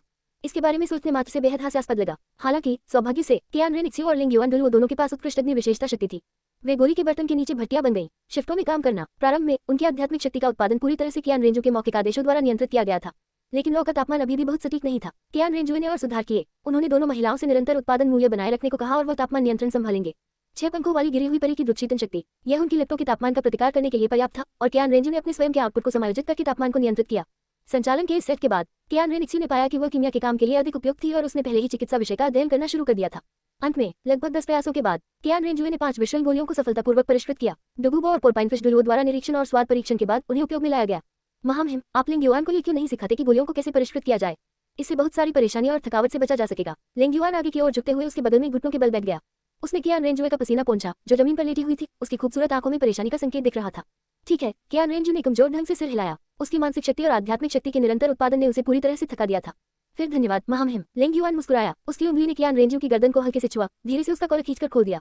महाराज, कृपया थोड़ा पानी लीजिए। डुगुयान के सिर पर एक नर्म हड्डी वाला खरगोश था और उसके हाथों में 3 कप साफ चाय वाली एक ट्रे थी। एक ताजा पोनीटेल और एक सादे छोटी पोशाक पहने हुए वह सावधानी से कियान रेंजू के बगल में बैठ गई। उसकी हल्की बैंगनी आंखें कृतज्ञता से भरी थी। धन्यवाद। कियान रेंजू डुगुयान को देखकर मुस्कुराया, जल्दी से उठ बैठा और चाय ले ली। यान को यही करना चाहिए। डुगुयान ने धीरे से अपना सिर हिलाया, फिर लिंग युआन को ट्रे की पेशकश की। अंत में वह कियान रेनिक्सी के पास आई जो एक किताब पढ़ रही थी। इसे दोनों हाथों से अर्पित करें। मिस सू, कृपया कुछ चाय लीजिए। मम्मा, कियान रेनिक्सी ने धीरे से जवाब दिया। अपना सिर उठाए बिना उसने अपना नाजुक हाथ उठाया, जिससे डुगुयान को चाय का कप उसकी हथेली में रखने की अनुमति मिल गई। यान, यहाँ आओ। कियान रेंजुए ने टिन का बक्सा पकड़कर डुगुयान को इशारा किया। मम्मा, डुगुयान ने आज्ञाकारी रूप से सिर हिलाया और कियान रेनिक्सी को बधाई दी। मिस सू, यान विदा लेती है। जाओ, तुम्हारी नौकरानी को अभी भी पहले जू की बात सुननी होगी। कियान रेनिक्सी ने थोड़ा सिर हिलाया। उसने संक्षेप में ऊपर देखा, अपने बगल की खूबसूरत लड़की पर नजर डाली। उसकी फीनिक्स आंखें थोड़ी सिकुड़ गईं और चेतावनी दी, अपनी जगह जाना याद रखें। मम, यान समझता है। डुगुयान ने अपने लाल होठों को शुद्ध करते हुए अपनी आंखें नीची कर ली। उसने सावधानीपूर्वक सुनिश्चित किया कि कियान रेनिक्सी ने कब पकड़ लिया है, फिर धीरे धीरे मुड़ी और कियान रेनिक्सी के सामने बैठकर चली गई। उसने अपनी बर्फीली गर्दन को कियान रेंजू की ओर थोड़ा झुकाया। उसके गुलाबी होंठ थोड़े खुले, उसकी आंखों में भावना की लहर थी और उसका सुंदर चेहरा शर्माए बिना नहीं रह सका। उस रात कियान रेनिक्सियो की शिक्षाओं के अनुसार यदि कियान रेंजू की कोई अन्य आवश्यकता होती तो वह विरोध नहीं कर सकती थी और न ही करेगी। उसकी हल्की हरी आंखें उसके सामने कियान रेंजुए को घूर रही थी। उसके मुंह से मछली जैसी तेज गंध आ रही थी। चांदी के चम्मच ने धीरे से उसकी सुगंधित जीभ को छुआ, जिससे डुगुयान का मुंह और जीभ थोड़ा कांपने लगे। उसका खूबसूरत चेहरा और भी मनमोहक हो गया। जैसे ही बेल का गोंद उसके पेट में चला गया, उसके शरीर के भीतर से धीरे धीरे गर्म जलन फैलने लगी। डुगुयान ने उसके घुटनों को पकड़ लिया। उसकी नाक से एक हल्की गुंजन निकल रही थी।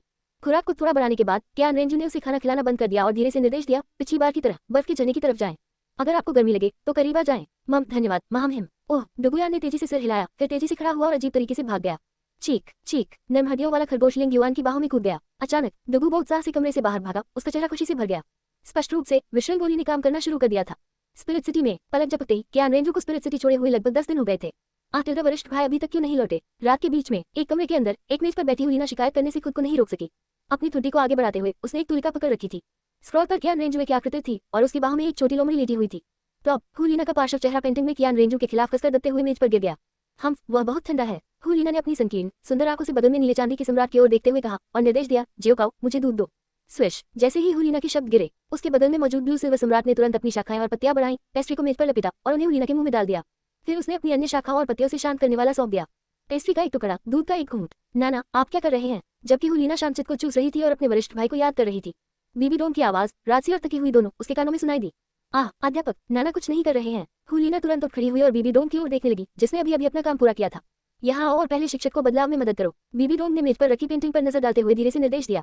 मम्मा, नाना अभी आ रहे हैं। हुलीना ने ब्लू सिल्वर एम्परर से लिपटे शामचित को दूर रख दिया और जल्दी से बीबी डोम के पास आ गई। धीरे धीरे रत्न जटित वस्त्र उतार रहा हूँ। अपने सामने सुंदर आकृति को देखते हुए हुलीना ने उस पूर्णता को देखा। स्पष्ट रूप से उसे कुछ समझ में आ रहा था। क्या यही कारण था कि वह अपने वरिष्ठ भाई को आकर्षित नहीं कर सकी क्योंकि वह अभी इतनी बड़ी नहीं हुई थी? नाना, आप किसके लिए जगह बना रहे हैं? अपनी औपचारिक पोशाक उतारने के बाद बीबी डोम को हल्कापन महसूस हुआ। उनके चेहरे पर मुस्कान आ गई। उसने अपना हाथ उठाया और धीरे से हुलीना के गाल पर चुटकी काट ली। आह, मैं वरिष्ठ भाई के बारे में सोच रहा था। हुलीना अचानक वास्तविकता में वापस आ गई। उसने बीबी डोम को देखा, अपने दिल में थोड़ी शर्म महसूस की और मदद नहीं कर सकी, लेकिन पूछा, शिक्षक, वरिष्ठ भाई वास्तव में कब लौटेंगे? बीबी डोम बेबसी से मुस्कुराई। वह कियान रेंजू को भी बहुत याद करती थी। उसने अपना हाथ उठाया और हुलीना के बालों को धीरे से सहलाया। उसने धीरे से कहा, चिंता मत करो, शिक्षक ने पहले ही उसे आग्रह किया है, वह जल्द ही वापस आ जाएगा। ममम, हुलीना ने खुशी से सिर हिलाया। ठीक है, तुम वापस जाओ और पहले अच्छी खेती करो। हुलीना को दूर भेजने के बाद बीबी डोम नहाने के बाद बिस्तर पर लेट गई। सिकुड़कर कियान रेंजू की तकिए को कसकर गले लगा लिया। उसके लाल होठों ने आइस हॉट एक्सक्लूसिव पेंडेंट को पकड़ रखा था और धीरे धीरे उसे गीला कर रहे थे। उसने धीरे से कियान रेंजू का तकिया रगड़ा। उसकी भौं पर चिंता और हानि का संकेत दिख रहा था। उसके कमरे से थोड़ी नाराजगी भरी आवाज आई। वह बहुत दिनों से वापस नहीं आया। वह लड़का, ऐसा लगता है जब मैं भविष्य में यूं ही उससे सहमत नहीं हो सकता। ये बहुत असुविधाजनक है। सभी को सुखी जीवन की शुभकामनाएं। अध्याय 137, बर्फ की लपटी तन को निखारने को, दिल को तोड़ने को तरस रही है। अध्याय 137, आइस फ्लेम बॉडी टेम्परेंट, तड़पता हुआ दिल, टूटा हुआ लाल बर्फ और आगिन यान वेल वैली। दानदिंग हवा में मंडरा रहा था। उसके शरीर की चारों ओर दिव्य ज्वालाएं बंधी हुई थी। कियान रेनिक्सियो की आंखें सफेद चमकने लगी क्योंकि वह लगातार औषधीय जड़ी बूटियों में हो रहे परिवर्तनों को देख रही थी। कियान रेंजुए भी यही कर रहा था। उसकी अंतर्दृष्टि की आंख पूरी तरह से खुली हुई थी और उसकी उठी हुई हथेली पीली थी, जिससे कपकपा देने वाली ठंड महसूस हो रही थी। जिस गोली को वे परिष्कृत करने वाले थे वह बहुत महत्वपूर्ण थी। न तो भाई और न ही बहन ने थोड़ी सी भी ढील देने की हिम्मत की। यहाँ तक कि सिस्टर लिंग युआन और स्नेकलांस ने भी जो कुछ वे कर रहे थे उसे दूर रखा और दूर से ही निगरानी की। दानदिंग कभी कभी गर्मी से लाल हो जाता था और फिर कभी कभी काला बन जाता था। जैसे जैसे भाई बहनों ने इसे परिष्कृत किया, संपूर्ण चीज पारदर्शी हो गई। जब वह गर्मी से लाल हो गया, चीन के भीतर से उठ रही धुंध हवा में अग्निलाल गोभी जैसी आकृतियों में संघनित हो गई। जब पाला पड़ा, ऐसा लग रहा था कि दानदिंग के ऊपर बर्फबारी हो रही है, जिसमें सफेद अष्टकोणीय आकार के बड़े फूल प्रतिबिंबित हो रहे हैं। ये दो औषधीय जड़ी बूटियां बर्फ और आगियन यान वेल के तट से प्राप्त दो अत्यधिक विषैले पौधे थे। धधकती खुबानी की नाजुक खुशबू और अष्टकोणीय रहस्यमय बर्फ की घास। कियान रेंजू ने उन्हें क्रमशः सेट ब्लेड और खंजर से काटने के बाद उन्हें उठाने और उन्हें दानदिंग के भीतर रखने के लिए अपनी आध्यात्मिक शक्ति का उपयोग किया। पूरी तरह से विपरीत गुणों वाली दो अमर श्रेणी की वस्तुओं को धीरे धीरे अन्य सहायक औषधीय जड़ी बूटियों के सामंजस्य के तहत उनके सार में परिष्कृत किया जा रहा था ताकि गोली में संघनित किया जा सके। हुटिल्ड, कियान रेंजुए ने अपने माथे पर पसीना बहाते हुए एक हल्की सांस छोड़ी। उन्होंने दानदिंग का तापमान कम करने के लिए रुक रुक कर अपने हाथों से ठंडी ऊर्जा प्रसारित की। उनकी और कियान रेनिक्सियो की शक्तियों का भी बिल्कुल विरोध किया गया। धीरे धीरे चीन के अंदर मूल रूप से उतार चढ़ाव वाला गर्म और ठंडा तापमान उनके संयुक्त नियंत्रण के तहत उचित स्तर पर लगातार बनाए रखा गया था। यह न तो लाल चमका और न ही पाला बना। धीरे धीरे अशुद्धियां हटा दी गई और सार निकाला गया, मिश्रित किया गया और जम गया। सब कुछ बहुत सहजता से आगे बढ़ा, जब तक कि दानदिंग के अंदर तापमान का अंतर बड़ा और बड़ा नहीं हो गया और कियान रेंजू ने धीरे धीरे खुद को संघर्ष करते हुए पाया। दरार, एक चटकने की आवाज आई। थर्मल विस्तार और संकुचन की पीड़ा के तहत दानदिंग पर हल्की दरारें दिखाई दी।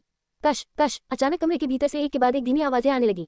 अच्छा नहीं है। कियान रेंजुए की आंखों के सामने थोड़ा अंधेरा छा गया। उसने अपने दांत पीस लिए और उसके पीछे चांदी के बालों वाली लाल आंखों वाला एक प्रेत दिखाई दिया। उसका शरीर लंबा हो गया और उसके पीछे 6 पंख फैल गए। जुए कियान रेनिक्सियो बढ़ाने के अलावा कुछ नहीं कर सकी। दीदी, अपना काम करो। कियान रेंजू की आवाज थोड़ी ठंडी थी और उसका गोरा सुंदर चेहरा भावहीन था। उसकी लाल आंखें ध्यान से दानदिंग पर टिकी थी। ठीक है। कियान रेनिक्सियो ने एक गहरी सांस ली, साथ ही अपनी आत्मा को भी सक्रिय किया, जितनी जल्दी हो सके खत्म करना चाहती थी। सिस्टर लिंग युआन, कुछ भी अप्रत्याशित नहीं होगा, है ना? साही मच्छी ने दानदिंग को घूर कर देखा। इसके भीतर की शक्ति ने उसे थोड़ा आशंकित महसूस कराया। चिंता मत करो, ये लगभग सफल है। लिंग युआन दुल्हू ने कियान रेंजुए को ध्यान से देखा। उसकी विलु जैसी भौहें थोड़ी कांप रही थी। चर्चा, दोनों दूर विरोधी ताकतें एक हो गई। लाल और सफेद रोशनी का एक खंभा अचानक ऊपर की ओर बढ़ता हुआ दानदिंग से निकला। दरार, दानदिंग पर फिर से बड़ी दरारें दिखाई दी। इसके बाद ये हवा में लगातार घूमता रहा और तेजी से जमीन की ओर गिरता रहा। सिस्टर लिंग युआन, कियान रेंजू की ठंडी आवाज सुनाई दी। यहाँ लिंग युआन दुलुओ तुरंत आगे की ओर उड़ गई। उसके पैरों के नीचे से नौस्परित रिंगें उठ रही थी।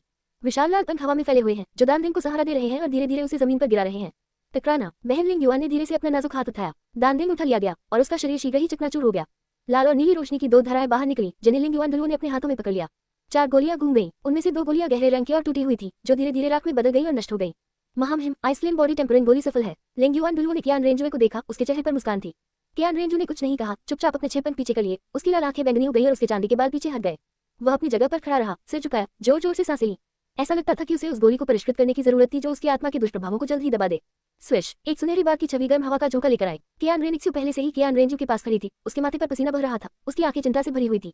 जू, तुम कैसे हो? मैं ठीक हूँ, मैं एक पल में बेहतर हो जाऊंगा। कियान रेंजू ने कियान रेनिक्सू का हाथ पकड़ लिया। जैसे ही वो उसके चेहरे तक पहुंचा, उसने तुरंत उसे नीचे रख दिया। कियान रेनिक्सू ने थोड़ा भौहें चढ़ाई। हालांकि इससे थोड़ा कष्ट हुआ। स्थिति खराब नहीं थी, उसने उसका हाथ नहीं हटाया था। महामहिम मिज़ू, डुगुयान अपने सिर पर एक खरगोश के साथ 2 कप गर्म चाय लिए हुई थी और पास आना चाहती थी, अपने सिर के ऊपर से चहकती आपत्तियों को पूरी तरह से नजरअंदाज करते हुए। अभी मत जाओ। लिंग युआन दुलुओ ने आगे बढ़कर डुगुयान के कंधे को दबाया और धीमी आवाज में उसे याद दिलाया। डुगुयान ने असमंजस में बहन लिंग युआन को देखा। यह अच्छी तरह से यात्रा करने वाले डुगुबो थे जिन्होंने कुछ असामान्य देखा। पहले आत्मा पर कब्जा करने के बाद कियान रेंजू ने जो आभा उत्सर्जित की थी वह दूसरों में द्वेष भड़काने में सक्षम थी। ये शक्ति वास्तव में महामहिम के साथ कुछ हद तक असंगत थी। सिस्टर लिंग युआन, गोलियां ले आओ। कियान रेंजू ने कियान रेंजू को रिहा कर दिया और सिस्टर लिंग युआन की ओर अपना हाथ बढ़ाया। हाँ महाराज। लिंग युआन दुलुओ तेजी से आगे बढ़े। उसने 2 गोलियां जो बारी बारी से लाल और नीले रंग में चमकती थी कियान रेंजू की हथेली में रख दी। पकड़ना। कियान रेंजू ने लापरवाही से एक को अपने पीछे फेंक दिया। कियान रेनिक्सू ने कसकर भौहें चढ़ा ली। उस गोली को पकड़ने के लिए हाथ बढ़ाया जो जमीन पर गिरने वाली थी। उसकी आवाज अब भी कोमल थी। जुए, बोलने से पहले थोड़ा आराम करो। बाद में हम परिष्कृत गोलियों का उपभोग करने के लिए बर्फ और आग यान वेल की शक्ति का उपयोग करेंगे। कियान रेंजू ने उसे नजरअंदाज कर दिया, जैसे कि गति से आगे बढ़ रहा हो, बाद के मामलों को व्यवस्थित कर रहा हो। साथ ही उसने अपने आलिंगन से तड़पते दिल वाले लाल को भी बाहर निकाल लिया हो। उन्होंने ठंडे स्वर में कहा, आइसफ्लेम बॉडी टेम्परिंग पिल लेने और झरने में कूदने से पहले इस ये हॉट ब्रोकन रेड को अपने मुंह में रखें। ये आपके जीवित रहने को सुनिश्चित कर सकता है। मेरी उत्तरजीविता सुनिश्चित करें। कियान रेनिक्सू ने अपने चांदी के दांत पीसते हुए घूर कर देखा। कियान रेंजू का लहजा मानो किसी अजनबी से बात कर रहा हो, उसे बहुत दुखी कर रहा था। समझे नहीं? कियान रेंजू ने पीछे मुड़कर कियान रेनिक्सू की ओर देखा। उसकी निगाहें ऐसी थी जैसे वह उसकी हड्डियों को ढीला करना चाहता हो। मैं समझता हूँ, बहन समझती है। कियान रेनिक्सू ने मुस्कुराने पर मजबूर कर दिया, अपनी आत्मा के कब्जे को दूर कर दिया और एक मीठी मुस्कान के साथ अपने दांत पीसते हुए कहा, यदि आप बाद में बहन से माफी नहीं मांगते हैं तो आप मर चुके हैं। जैसे ही कियान रेंजू बोलने ही वाला था, उसका कठोर चेहरा अचानक शांत हो गया। कियान रेनिक्सू की नजर मिलते ही उसे तुरंत थोड़ा डर महसूस हुआ। कियान रेनिक्सू ने अपनी नाजुक भौहें ऊपर उठाई। ओह, माफी से भरे चेहरे के साथ कियान रेंजू की ओर देखते हुए कियान रेंजू के चेहरे पर एक शर्मीली मुस्कान दिखाई दी। वह हकलाते हुए बोला, दीदी अभी अभी मैं। कियान रेंजू, ये पुष्टि करते हुए कि कियान रेंजू ठीक हो गया है, कियान रेनिक्सू ने तुरंत उसका नाम जमकर पुकारा। वह तेजी से कियान रेंजू की ओर झपटी। आह दीदी, मत करो, मत कटो, मुझे पसीना आ रहा है। ठीक है, मुझे माफ कर दो। सिस्टर लिंग युआन, मुझे क्षमा करें। कियान रेंजू को कियान रेनिक्सू ने सीधे जमीन पर पटक दिया, जिससे उसकी गर्दन बुरी तरह से दब गई। उसने अपना चेहरे जैसा लाल मुंह खोला और उसके चेहरे कान पर काट लिया। अपने संघर्ष के दौरान कियान रेंजू लिंग युआन दुलुओ से माफी मांगना नहीं भूले। पफ, लिंग युआन दुलुओ ने धीरे से उसके लाल होठों को छुआ और हंसने के अलावा कुछ नहीं कर सका। भागने की कोशिश कर रहे अस्त-व्यस्त कियान रेंजू को देखकर उसकी आंखें काफी नर्म हो गईं। साही मच्छी और स्नैकलांस ने एक दूसरे पर नजरें डाली। नर्म हड्डियां वाले खरगोश ने कुछ खुशी भरी चीखें निकाली। ये भी कुछ निवाले लेना चाहता था। डुगुयान ने चुपचाप देखा। जैसे ही कियान रेंजू उसके सामने आया, उसने चाय उठाई और उसे मन लगाकर पीने लगा। उसके चेहरे पर दांतों के निशान थे और कपड़े थोड़े अस्त-व्यस्त थे। अपने पिछले सौम्य और स्थिर व्यवहार की तुलना में वह कुछ अधिक बचकाना लग रहा था। सभी को सुखद जीवन की शुभकामनाएं। अध्याय 138, वसंत ऋतु में एक साथ स्नान, हृदय गति का समन्वय। अध्याय 138, वसंत ऋतु में स्नान, एक साथ धड़कते दिल। कियान रेनिक्सू मुस्कुराहट के साथ उठे, जैसे कि कुछ हुआ ही न हो। उसने जूते के हल्के निशान को अपनी छाती पर थपथपाया। ऐसा नहीं था कि कियान रेंजू ने जानबूझकर उसे लात मारी थी। वह बस उसे दूर धकेलना चाहता था और उसके दोनों हाथों की ताकत पर्याप्त नहीं थी। दीदी, थोड़ा पानी तुम भी पी लो। कियान रेंजू ने अपना मुंह पोंछा। उसने एक चाय का कप उठाया और कियान रेनिक्सू को दिया, जो अभी अभी आया था। मम्मा, कियान रेनिक्सू ने कियान रेंजू को नाराज नजर से देखा और गर्म चाय उसके हाथ में ले ली। कियान रेंजू वे शर्मीले लग रहे थे। उसने मुस्कुराते हुए कहा, दीदी आइए आइसफ्लेम बॉडी टेम्परिंग पिल लेने से पहले आराम कर लें। ठीक है। कियान रेनिक्सू ने सहमति में सिर हिलाया। इस अज्ञात वस्तु के लिए अच्छी तरह से तैयार रहना बेहतर था। दोपहर में हर कोई अलाव के चारों ओर इकट्ठा हुआ। बस औषधीय स्टोर और मांस शोरबा के साथ कुछ भुना हुआ मांस खा रहा था। इस समय डुगुशिन ने पहले ही हिलने डुलने की अपनी क्षमता हासिल कर ली थी। उसने डुगुयान को देखा, जो उसके सामने बैठा था और कियान रेंजू की सेवा कर रहा था। थोड़ा दर्द महसूस कर रहा था। हालांकि उन्होंने कृतज्ञतापूर्वक खट्टा चेहरा नहीं दिखाया। वैसे जोए, तुम कब वापस जाने की योजना बना रही हो? माँ पहले ही मुझसे कई बार आग्रह कर चुकी है। कियान रेनिक्सू ने अपने हाथ में जंगली सुअर की कटार कियान रेंजू को सौंपी। उसकी आंखों में मनोरंजन और अनिच्छा का संकेत था। ओह, कियान रेंजू ने मांस की कटार ली। बीबी डोन के वापस लौटने पर संभवतः उसे पीड़ा देने के बारे में सोचकर वह सिर दर्द महसूस करने से खुद को नहीं रोक सका। वह बेबसी से मुस्कुराया और उत्तर दिया, बॉडी टेम्परिंग और सोल हंटिंग खत्म करने के बाद वापस जाने का समय आ गया होगा। अरे हाँ, इससे पहले कि उनकी बात खत्म हो, कियान रेंजू ने फिर से ये परिवार के बारे में सोचा। वह कियान रेनिक्सू को याद दिलाने के अलावा कुछ नहीं कर सका। दीदी, आपने मुझसे जो वादा किया था उसे मत भूलो। मैं वापस जाने से पहले उसे देखना चाहता हूँ। चिंता मत करो, बड़ी बहन इसकी व्यवस्था कर देगी। कियान रेनिक्सू थोड़ा खोया हुआ महसूस करते हुए मुस्कुराया। आखिरकार वह कुछ दिनों के लिए कियान रेंजू के साथ सोने में कामयाब रही। इतनी जल्दी चले जाने पर वह हेवनडू सिटी में फिर से निद्रा की शिकार हो जाएगी। उसने कियान रेंजुए के सुंदर चेहरे की ओर देखा, जिस पर अभी भी दांतों के निशान थे। वह हंसने के अलावा कुछ नहीं कर सके। उसने मांस का एक टुकड़ा उठाया और कियान रेंजू के मुंह में भर दिया। लो और खाओ, अगर तुम पतले हो जाओगे तो माँ तुम्हारी अच्छी देखभाल न करने के लिए मुझ पर दोष लगाएगी। वो टिल्ड था, धन्यवाद बहन। को हा। कियान रेंजुए का भरा हुआ फूला हुआ चेहरा देखकर कियान रेंजुए हंसने लगी। लिंग युआन ने अपने लाल होंठ भींचे और धीरे से मुस्कुराए। साही मच्छी, स्नेक प्लांट्स और अन्य लोगों ने हंसने या इधर उधर देखने से डरते हुए अपना सिर नीचे कर लिया। महाराज, सूप पीजिए। डुगुयान ने अपनी हंसी दबाते हुए अपना कटोरा काटा। कियान रेंजुए की नजर को देखते हुए उसने तुरंत कियान रेंजुए की ओर कटोरा बढ़ाया। कियान रेंजुए समारोह में अपनी गर्दन फैलाकर खड़े नहीं हुए। डुगुयान ने सावधानी से कटोरे को झुकाया। उसे थोड़ी शर्म महसूस हुई क्योंकि उसे लगा कि यह उसका अपना कटोरा है। धन्यवाद। कियान रेंजू ने अपनी सांसें स्थिर करते हुए अपना सिर उठाया। डुगुयान ने अपनी आस्तीन पर चुटकी ली। कियान रेंजू के मुंह को पोंछने के लिए अपना हाथ उठाया और उसे याद दिलाया, यान आपकी महारानी की नौकरानी है। डुगुयान की आवाज सुनकर डुगुशिन ने अपने भुने हुए मांस को चबाया और उसके जिगर में दर्द महसूस हुआ। डुगु वो बूढ़ा और चालाक था। कुछ दिनों की बातचीत के बाद वह कियान रेंजुए के स्वभाव को पहले ही समझ चुका था। यान के लिए उसका अनुसरण करना कोई बुरी बात नहीं होगी। लेकिन कियान रेंजू ने आगे जो कहा उसने उसे डर से कांपने पर मजबूर कर दिया। क्या महामहिम मिज़ू, क्या आप दोनों उस झरने में कूदने जा रहे हैं? डुगुबो ने कियान रेंजू को अविश्वास से देखा। वह यहाँ सबसे लंबे समय तक रहे थे और उस वसंत की स्थिति के बारे में बहुत स्पष्ट थे। कियान रेंजू और उनकी खेती के साथ इसके करीब पहुंचना भी एक समस्या थी। उन्होंने तुरंत चेतावनी दी, महामहिम मिज़ू, उस झरने की शक्ति बहुत प्रबल है, यहाँ तक कि मैं भी। डुगुबो के खत्म होने से पहले कियान रेंजू मुस्कुराए और उन्हें सांत्वना दी। सीनियर डुगु, चिंता मत करो, मैं अपने जीवन के साथ मजाक नहीं करूंगा। डुगुबो कुछ अवाक रह गए। उसे डर था कि अगर कियान रेंजू को कुछ हो गया तो उसे अपने पूरे परिवार के साथ भागना पड़ेगा। साही मच्छी ने कियान रेनिक्सियो से फुसफुसाकर कहा, मिस, क्या आप पुनर्विचार करना चाहते हैं? कियान रेंजू ने मुस्कुराते हुए सुझाव दिया, दीदी, मैं नीचे जा सकता हूँ और पहले कोशिश कर सकता हूँ। ये कैसे हो सकता? कियान रेनिक्सियो ने तुरंत आपत्ति जताई। वह कियान रेंजू को अपने लिए रास्ता कैसे साफ करने दे सकती थी? अगर कोई कोशिश करने वाला था तो वह बड़ी बहन होनी चाहिए। इसके अलावा कियान रेंजुए ने जिन प्रभावों का उल्लेख किया है उसके अनुसार कियान रेंजुए पहले ही समझ चुके हैं। टैंगसेन की 10,000 साल पुरानी चौथी स्पिरिट रिंग और आइस फायर दोहरी प्रतिरक्षा दोनों को इस आइस फायर बॉडी टेम्परिंग से निकटता से संबंधित होना चाहिए। उसे कभी यह महसूस नहीं हुआ कि वह दूसरों से कमतर है। जहां तक कियान रेंजू का सवाल है, उसके दिल में कोई अन्य पुरुष उसकी तुलना नहीं कर सकता। एक पल के विचार के बाद कियान रेंजू के चेहरे पर एक आत्मविश्वास भरी मुस्कान दिखाई दी और उसने कियान रेनिक्सियो का हाथ पकड़ लिया। जू, चलो एक साथ नीचे कूदे। ठीक है, कियान रेंजू ने मुस्कुराते हुए सिर हिलाया। यही और ब्रोकन रेड के साथ कियान रेंजू को पूरा भरोसा था। दोनों गुरुओं की एक राय थी। स्नेक प्लांट्स और अन्य लोगों ने भी ज्यादा कुछ नहीं कहा, वे केवल आज्ञा पालन कर सकते थे। पानी की धुंध घूम गई। कियान रेनिक्सियो और कियान रेंजू पहले से ही बर्फ और आग यानवेल के विपरीत किनारों पर खड़े थे। कियान रेनिक्सियो से पहले दूध या सफेद झरने का पानी था, बेहद ठंडा। इससे पहले कि कियान रेंजू मैग्मा की तरह उगलाल था जिसमें गर्म लहरें थी। उनकी स्प्रिट उपकरण और आभूषण दूर रखने के बाद भाई बहनों ने एक दूसरे की ओर देखा, थोड़ा सिर हिलाया और साथ ही आइस फ्लेम बॉडी टेम्परेंट पिल निकाल ली। हालांकि दोनों अमर जड़ी बूटियां जहरीली थी, अपनी शत्रुता का प्रतिकार करने के बाद उनमें पहले वाला दबंग स्वभाव नहीं रहा। मुंह में रखते ही लार बहने लगी और एक स्पष्ट सुगंध फैल गई। यह एक तरल पदार्थ में बदल गया और उनके गले से नीचे उतर गया। कुछ ही सांसों में कियान रेनिक्सियो और कियान रेंजू के शरीर लगभग एक साथ कांपने लगे। उनके शरीर पर बर्फीला नीला और उग्र लाल रंग बारी बारी से दिखाई दे रहे थे। ये बेहद अजीब लग रहा था। ओह, आखिरकार कियान रेंजू को युद्ध में कम अनुभव था। उसे ऐसा दर्द कभी न हुआ था, बस बर्फ और आग की बारी बारी की प्रक्रिया ने उसे इसे सहन करने में लगभग असमर्थ बना दिया। कियान रेनिक्सियो ने कियान रेंजू को घूरते हुए अपने होंठ काटे। उसके पूरे विकृत चेहरे को देखकर वह चिंता किए बिना नहीं रह सकी। दीदी, मैं ठीक हूँ। कियान रेंजू की आवाज कांप रही थी। उसके मुंह से ठंडी हवा निकल रही थी और उसकी नाक की गुहा में तेज जलन हो रही थी। उसके हाथ में लाल लाल रंग की लालसा उसके मुंह में रख दी गई। इस समय उसका अभी भी मुश्किल से अपने शरीर पर आधा नियंत्रण था। उसने जल्दी से एक गहरी सांस ली और लड़खड़ाते हुए आगे बढ़ गया। छपाक के साथ कियान रेंजू एक पल में झरने में डूबकर किनारे से पूरी तरह से गायब हो गया था। कियान रेनिक्सियो ने करीब से पीछा किया। उसकी लैंडिंग स्थिति कियान रेंजू के बेहद करीब थी। जैसे ही वे पानी में गिरे, बर्फ और आग यान कुएं में झरने का पानी एक पल के लिए मंथन हुआ। कुछ देर बाद, कुछ समय के उफान के बाद झरने का पानी शांत हो गया। दूधिया सफेद और तीखा लाल अभी भी स्पष्ट रूप से अलग अलग थे। स्नेक प्लांट्स और अन्य लोग दूर से देखते रहे, उनकी आंखें चिंता से भर गई। ये दो छोटे पूर्वज ही उनकी जान थे। यद्यपि दो अमर जड़ी बूटियों की शक्ति निष्प्रभावी हो गई थी, एक बार जब वे शरीर में प्रवेश कर गई तो वे पागलों की तरह मंथन करने लगी। इमोर्टल हर्ब औषधीय पौधों में निहित औषधीय शक्ति कितनी भयानक थी। ऊर्जा के तात्कालिक प्रभाव के तहत बर्फ और आग के परस्पर एक दूसरे को रोकने के कारण कियान रेंजू की चेतना कुछ धुंधली हो गई। सौभाग्य से उसके मुंह में लाल दिल की लालसा को धीरे धीरे परिष्कृत किया जा रहा था, जिससे कियान रेंजू को थोड़ी स्पष्टता बनाए रखने की अनुमति मिली। वह इसे महसूस कर सकता था। उसका शरीर एक नाजुक मुलायम आलिंगन में बंधा हुआ लग रहा था। उसके कान में दिल की धड़कन की स्पष्ट आवाज सुनाई दी। कियान रेंजू ने कियान रेंजू को अपनी बाहों में कसकर पकड़ रखा था। उसके चेहरे पर दर्द के भाव झलक रहे थे। दोनों झरने के पानी में आमने सामने तैरने लगे। उनके शरीर पर लाल और नीला रंग अभी भी टिमटिमा रहा था। फिर बाएं लाल, दाएं नीले और बाएं नीले, दाएं लाल के बीच बारी बारी से चमक रहे थे।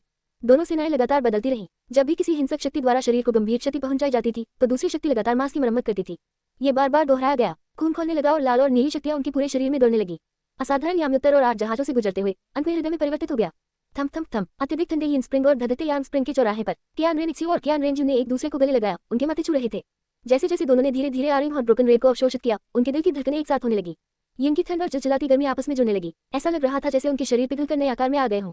सभी को सुखद जीवन की शुभकामनाएं। अध्याय 139, मुझे प्रकाश और अंधकार में कोई रुचि नहीं है। अध्याय 139, प्रकाश और अंधकार सहजीवन, मुझे कोई दिलचस्पी नहीं है। समय पानी की तरह बहता है, दिन और रात बारी बारी से। डूबते सूरज ने जंगल पर दबाव डाला और सुबह की चमक से जमीन भर गई। लिंग युआन दुलुओ और अन्य लोग अभी भी साफ जगह पर खड़े थे। उनकी चिंता बढ़ती जा रही थी। यहाँ तक कि लिंग युआन दुलुओ के कोमल मांस के बीच लेटे नर्म हड्डियों वाले खरगोश का भी ऐसे सुगंधित और आरामदायक वातावरण में सोने का कोई इरादा नहीं था। उसने अपने गले में लटके आत्मा को लुभाने वाले मोती को पकड़ लिया, मानो प्रार्थना कर रहा हो। पिताजी, क्या महामहिम ठीक हो जाएंगे? कमरे के अंदर डगुयान डुगुशिन के लिए एक औषधीय सूप लेकर आए, लेकिन उसकी आंखें खिड़की से बाहर देख रही थी। चिंता मत करो, वह ठीक हो जाएगा। डगुशिन ने अपनी बेटी के बाल उधेड़े। बर्फ और आग यानवेल के बारे में भी चिंतित डगु परिवार फिर से संकट में लग रहा था। बर्फ और आग यानवेल के नीचे कियान रेंजवे और कियान रेनिक्सू की आकृतियां गायब हो गई थी। उनके स्थान पर एक खून के रंग का कोकून था, 2 मीटर से अधिक लंबा, एक मम्मी जैसा। दो समकालिक दिल की धड़कनें धीरे धीरे विलीन हो गई। कोकून के अंदर लाल और नीले रंग बारी बारी से आते हैं। शाही मछली डुलुओ, सूरज डूबने वाला है। यंग मास्टर जुए और अन्य अभी तक ऊपर क्यों नहीं आए? जैसे ही सूरज डूबा, स्नेकलैंस डुलुओ को दबाव महसूस होने लगा था। शाही मछली डुलुओ ने भौहें चढ़ा ली और असहाय होकर कहा, चलो थोड़ी देर और इंतजार करें। युवा महिला ऐसा कुछ भी नहीं करेगी जिसके बारे में वह आश्वस्त न हो। नहीं, उनकी शाही महारानी होंगी। लेंगयुआन डुलुओ ने धीरे से जोड़ा। 2 साल से अधिक समय तक कियान रेंजवे का अनुसरण करने के बाद वह जानती थी कि कियान रेंजवे वास्तव में उसके जीवन को महत्व देता है, या बल्कि उन्होंने अपने जीवन के हर दिन का आनंद लिया। चीख चीख, उनकी शाही महारानी अभी भी जीवित है। नर्म हड्डियों वाले खरगोश ने कुछ चीखें निकाली। ये यूशु जियानक्वान बीस कंट्रोल कॉलर के माध्यम से समझ सकता है कि कियान रेंजवे अब सुरक्षित और स्वस्थ था। जैसे ही रात होने वाली थी, बर्फ और आग यानवेल अचानक मंथन करने लगे। गड़गड़ाहट गड़गड़ाहट। वह आवाज क्या है? कुछ हद तक नींद में सोए हुए सांपलांस डुलुओ ने अपना सिर उठाया। उसका मन धुंधला सा था। उसके कानों में शाही मछली डुलुओ की आश्चर्यचकित आवाज सुनाई दी। बहुत बढ़िया, वहाँ हलचल है। महामहिम सफल हुए। लेंगयुआन डुलुओ का चेहरा खुशी से चमक रहा था। आंखों के नीचे हल्के काले घेरे के साथ छत के नीचे बैठी डुगुयान तुरंत खड़ी हो गई। छप छप, लाल और नीले झरने का पानी कई मीटर तक उछला और एक पतली आकृति आकाश में उड़ गई। महामहिम, अभी मत जाओ, कुछ ठीक नहीं है। डुगुबो ने आसमान से उतरती हुई आकृति को देखा। उसका दिल थोड़ा कांप उठा। वहाँ केवल एक ही क्यों था? लेंगयुआन डुलुओ हवा में लगातार घूमती हुई आकृति को घूरते हुए अपनी जगह पर रुक गई। उसकी आंखें सदमे से भर गईं। क्या चल रहा है? महामहिम और युवा महिला जू कहाँ हैं? आकृति धीरे धीरे नीचे उतरी। जैसे ही वह पानी के स्तर तक पहुंचने वाला था, उसने उनकी ओर पीठ कर ली और बर्फ और आग वाले यिनयान कुएं के ऊपर तैरने लगा। कौन है भाई? स्नेकलैंस डुलुओ की पुतलियां सिकुड़ गईं और उसने तुरंत अपने स्नेकलैंस स्पिरिट को बुलाया। वह गुस्से से चिल्लाया, तुम कौन हो? स्नेकलैंस डुलुओ के हाथ में हथियार सीधे 2 मीटर से अधिक लंबे बेहद पतले शरीर की ओर इशारा कर रहा था। मैं आपसे एक प्रश्न पूछ रहा हूँ। शाही मछली डुलुओ भी बाहर से थोड़ी भयंकर लेकिन अंदर से डरपोक लगती थी। अरे आवेगी मत बनो। एक तटस्थ लिंगविहीन कोमल आवाज सुनाई दी। गहरे सुनहरे रंग की आकृति धीरे धीरे घूमी और लेंगयुआन डुलुओ और अन्य लोगों की चौंका देने वाली नजर के नीचे उसके पीछे से 3 जोड़ी पंख खुल गए। जिस बात ने उन्हें चौंका दिया वह था पंखों का अलग अलग रंग। बाईं ओर के 3 पंख बर्फ की तरह सफेद थे जो सुनहरी रोशनी से चमक रहे थे, पवित्र अग्नि जलने के साथ।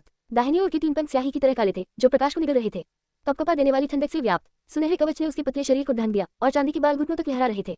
त्वचा बेहद गोरी थी, चेहरे पर सुनहरा मुखौटा था। 6 पंखों वाली परी की शैली में ये वी आकार का था जो चेहरे के ऊपरी आधे हिस्से को ढकता था। रक्तलाल आंखें प्रकट करना, सिकुड़े हुए लाल होठों के साथ मुंह के दाहिने कोने से एक नुकीला कैनाइन दांत निकला हुआ था। नीचे 6 बैंगनी और 3 काली स्पिरिट रिंग धीरे धीरे क्रम से खुल गई। ये है। शाही मछली डुलुओ ने बर्फ और आग यानवेल के ऊपर तैरती 6 पंखों वाली आकृति को देखा जो कुछ हद तक असंगत थी।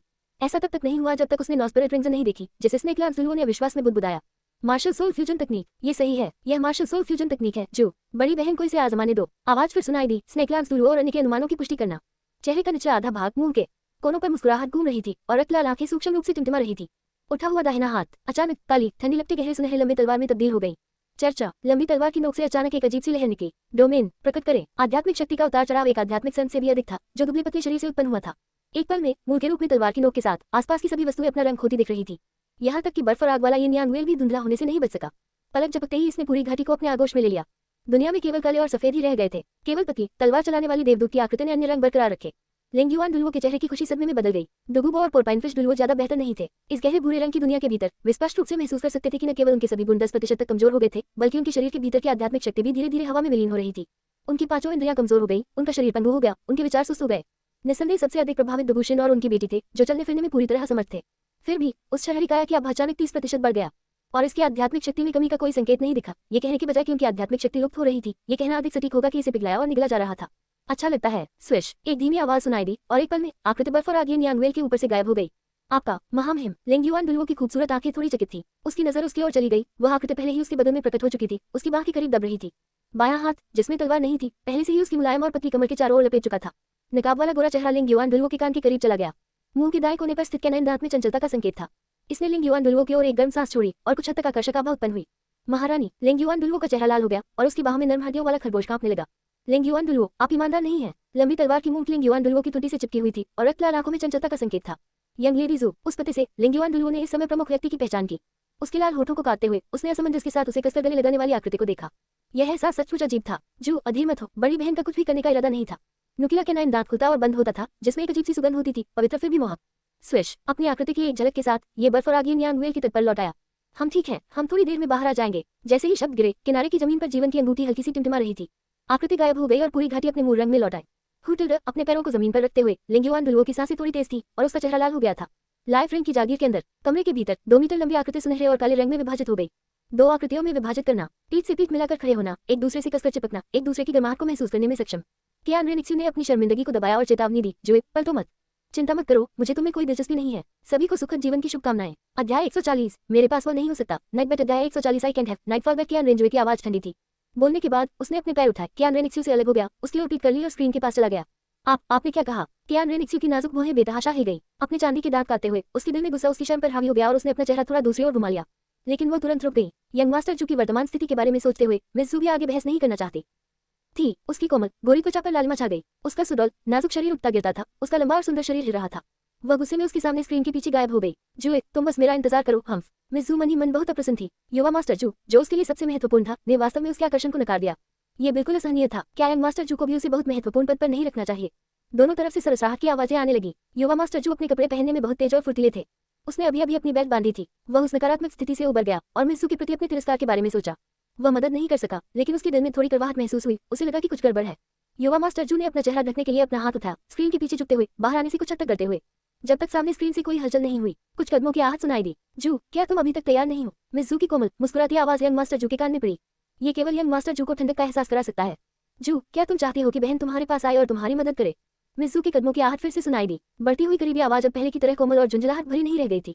दीदी, मैं बस दरार। इससे पहले कि यंग मास्टर जू अपनी बात खत्म कर पाता, उसके पीछे की स्क्रीन से अचानक तेज तेज आवाज आने लगी। उसकी पीठ अचानक ढीली महसूस हुई। प्राचीन स्क्रीन पहले ही 2 टुकड़ों में टूट चुकी थी। युवा मास्टर जू ने घूमकर मिस जू की ओर देखा, जिसके हाथ में एक पवित्र तलवार थी। जू, तुम बहन की उपेक्षा क्यों कर रही हो? मिस जू मुस्कुराए। उसकी लंबी तलवार पहले ही दूर रख दी गई थी। वह धीरे धीरे यंग मास्टर जू के पास पहुंची। दीदी, मैंने आपकी उपेक्षा नहीं की। युवा मास्टर जू 2 कदम पीछे हटे, जबरन मुस्कुराया और समझाया, बहन, मेरा अभी ऐसा इरादा नहीं था। वाह! मिस जू की गति अचानक तेज हो गई। उसका कोमल हाथ यंग मास्टर जू की छाती पर दब गया। ओह! युवा मास्टर जू की पीठ दीवार से सटी हुई थी और मिस जू का नाजुक शरीर उसके सामने की तरफ दबा हुआ था। उनकी अभिव्यक्ति बहुत असहज थी। क्या दीदी सुंदर नहीं लगती? मिस जू ने धीरे से सुगंधित हवा छोड़ते हुए उसके सुंदर चेहरे की ओर देखा। उसका कोमल हाथ हल्के से यंग मास्टर जू की छाती पर दबा। उसका शरीर उसके करीब दबा। उसकी फीनिक्स आंखें उसकी बैंगनी आंखों को ध्यान से देख रही थी। सुंदर, बहुत सुंदर। युवा मास्टर जू ने बार बार सिर हिलाया और उसकी अंतहीन प्रशंसा की। वह वर्तमान में मां के अलावा सबसे सुंदर है। मिस जू थोड़ा घबरा गई। उसके दिल का गुस्सा जो अभी शांत हुआ था, फिर से भड़कने की संकेत दे रहा था। उसने स्वीकार किया, वर्तमान उसकी और बीबी डोन, चाहे शक में हो या फिक्र में, अतुलनीय थे। फिर भी उसे एक अजीब सी नाराजगी महसूस हो रही थी। मिस जू ने यंग मास्टर जू का कॉलर पकड़ लिया। उसकी अभिव्यक्ति नाराजगी भरी थी और सांस छोड़ते हुए बोली, जब मैं बहुत सुंदर हूँ तो आपने ऐसी बातें क्यों कही? दीदी, इसका सुंदर होने या न होने से कोई लेना देना नहीं है।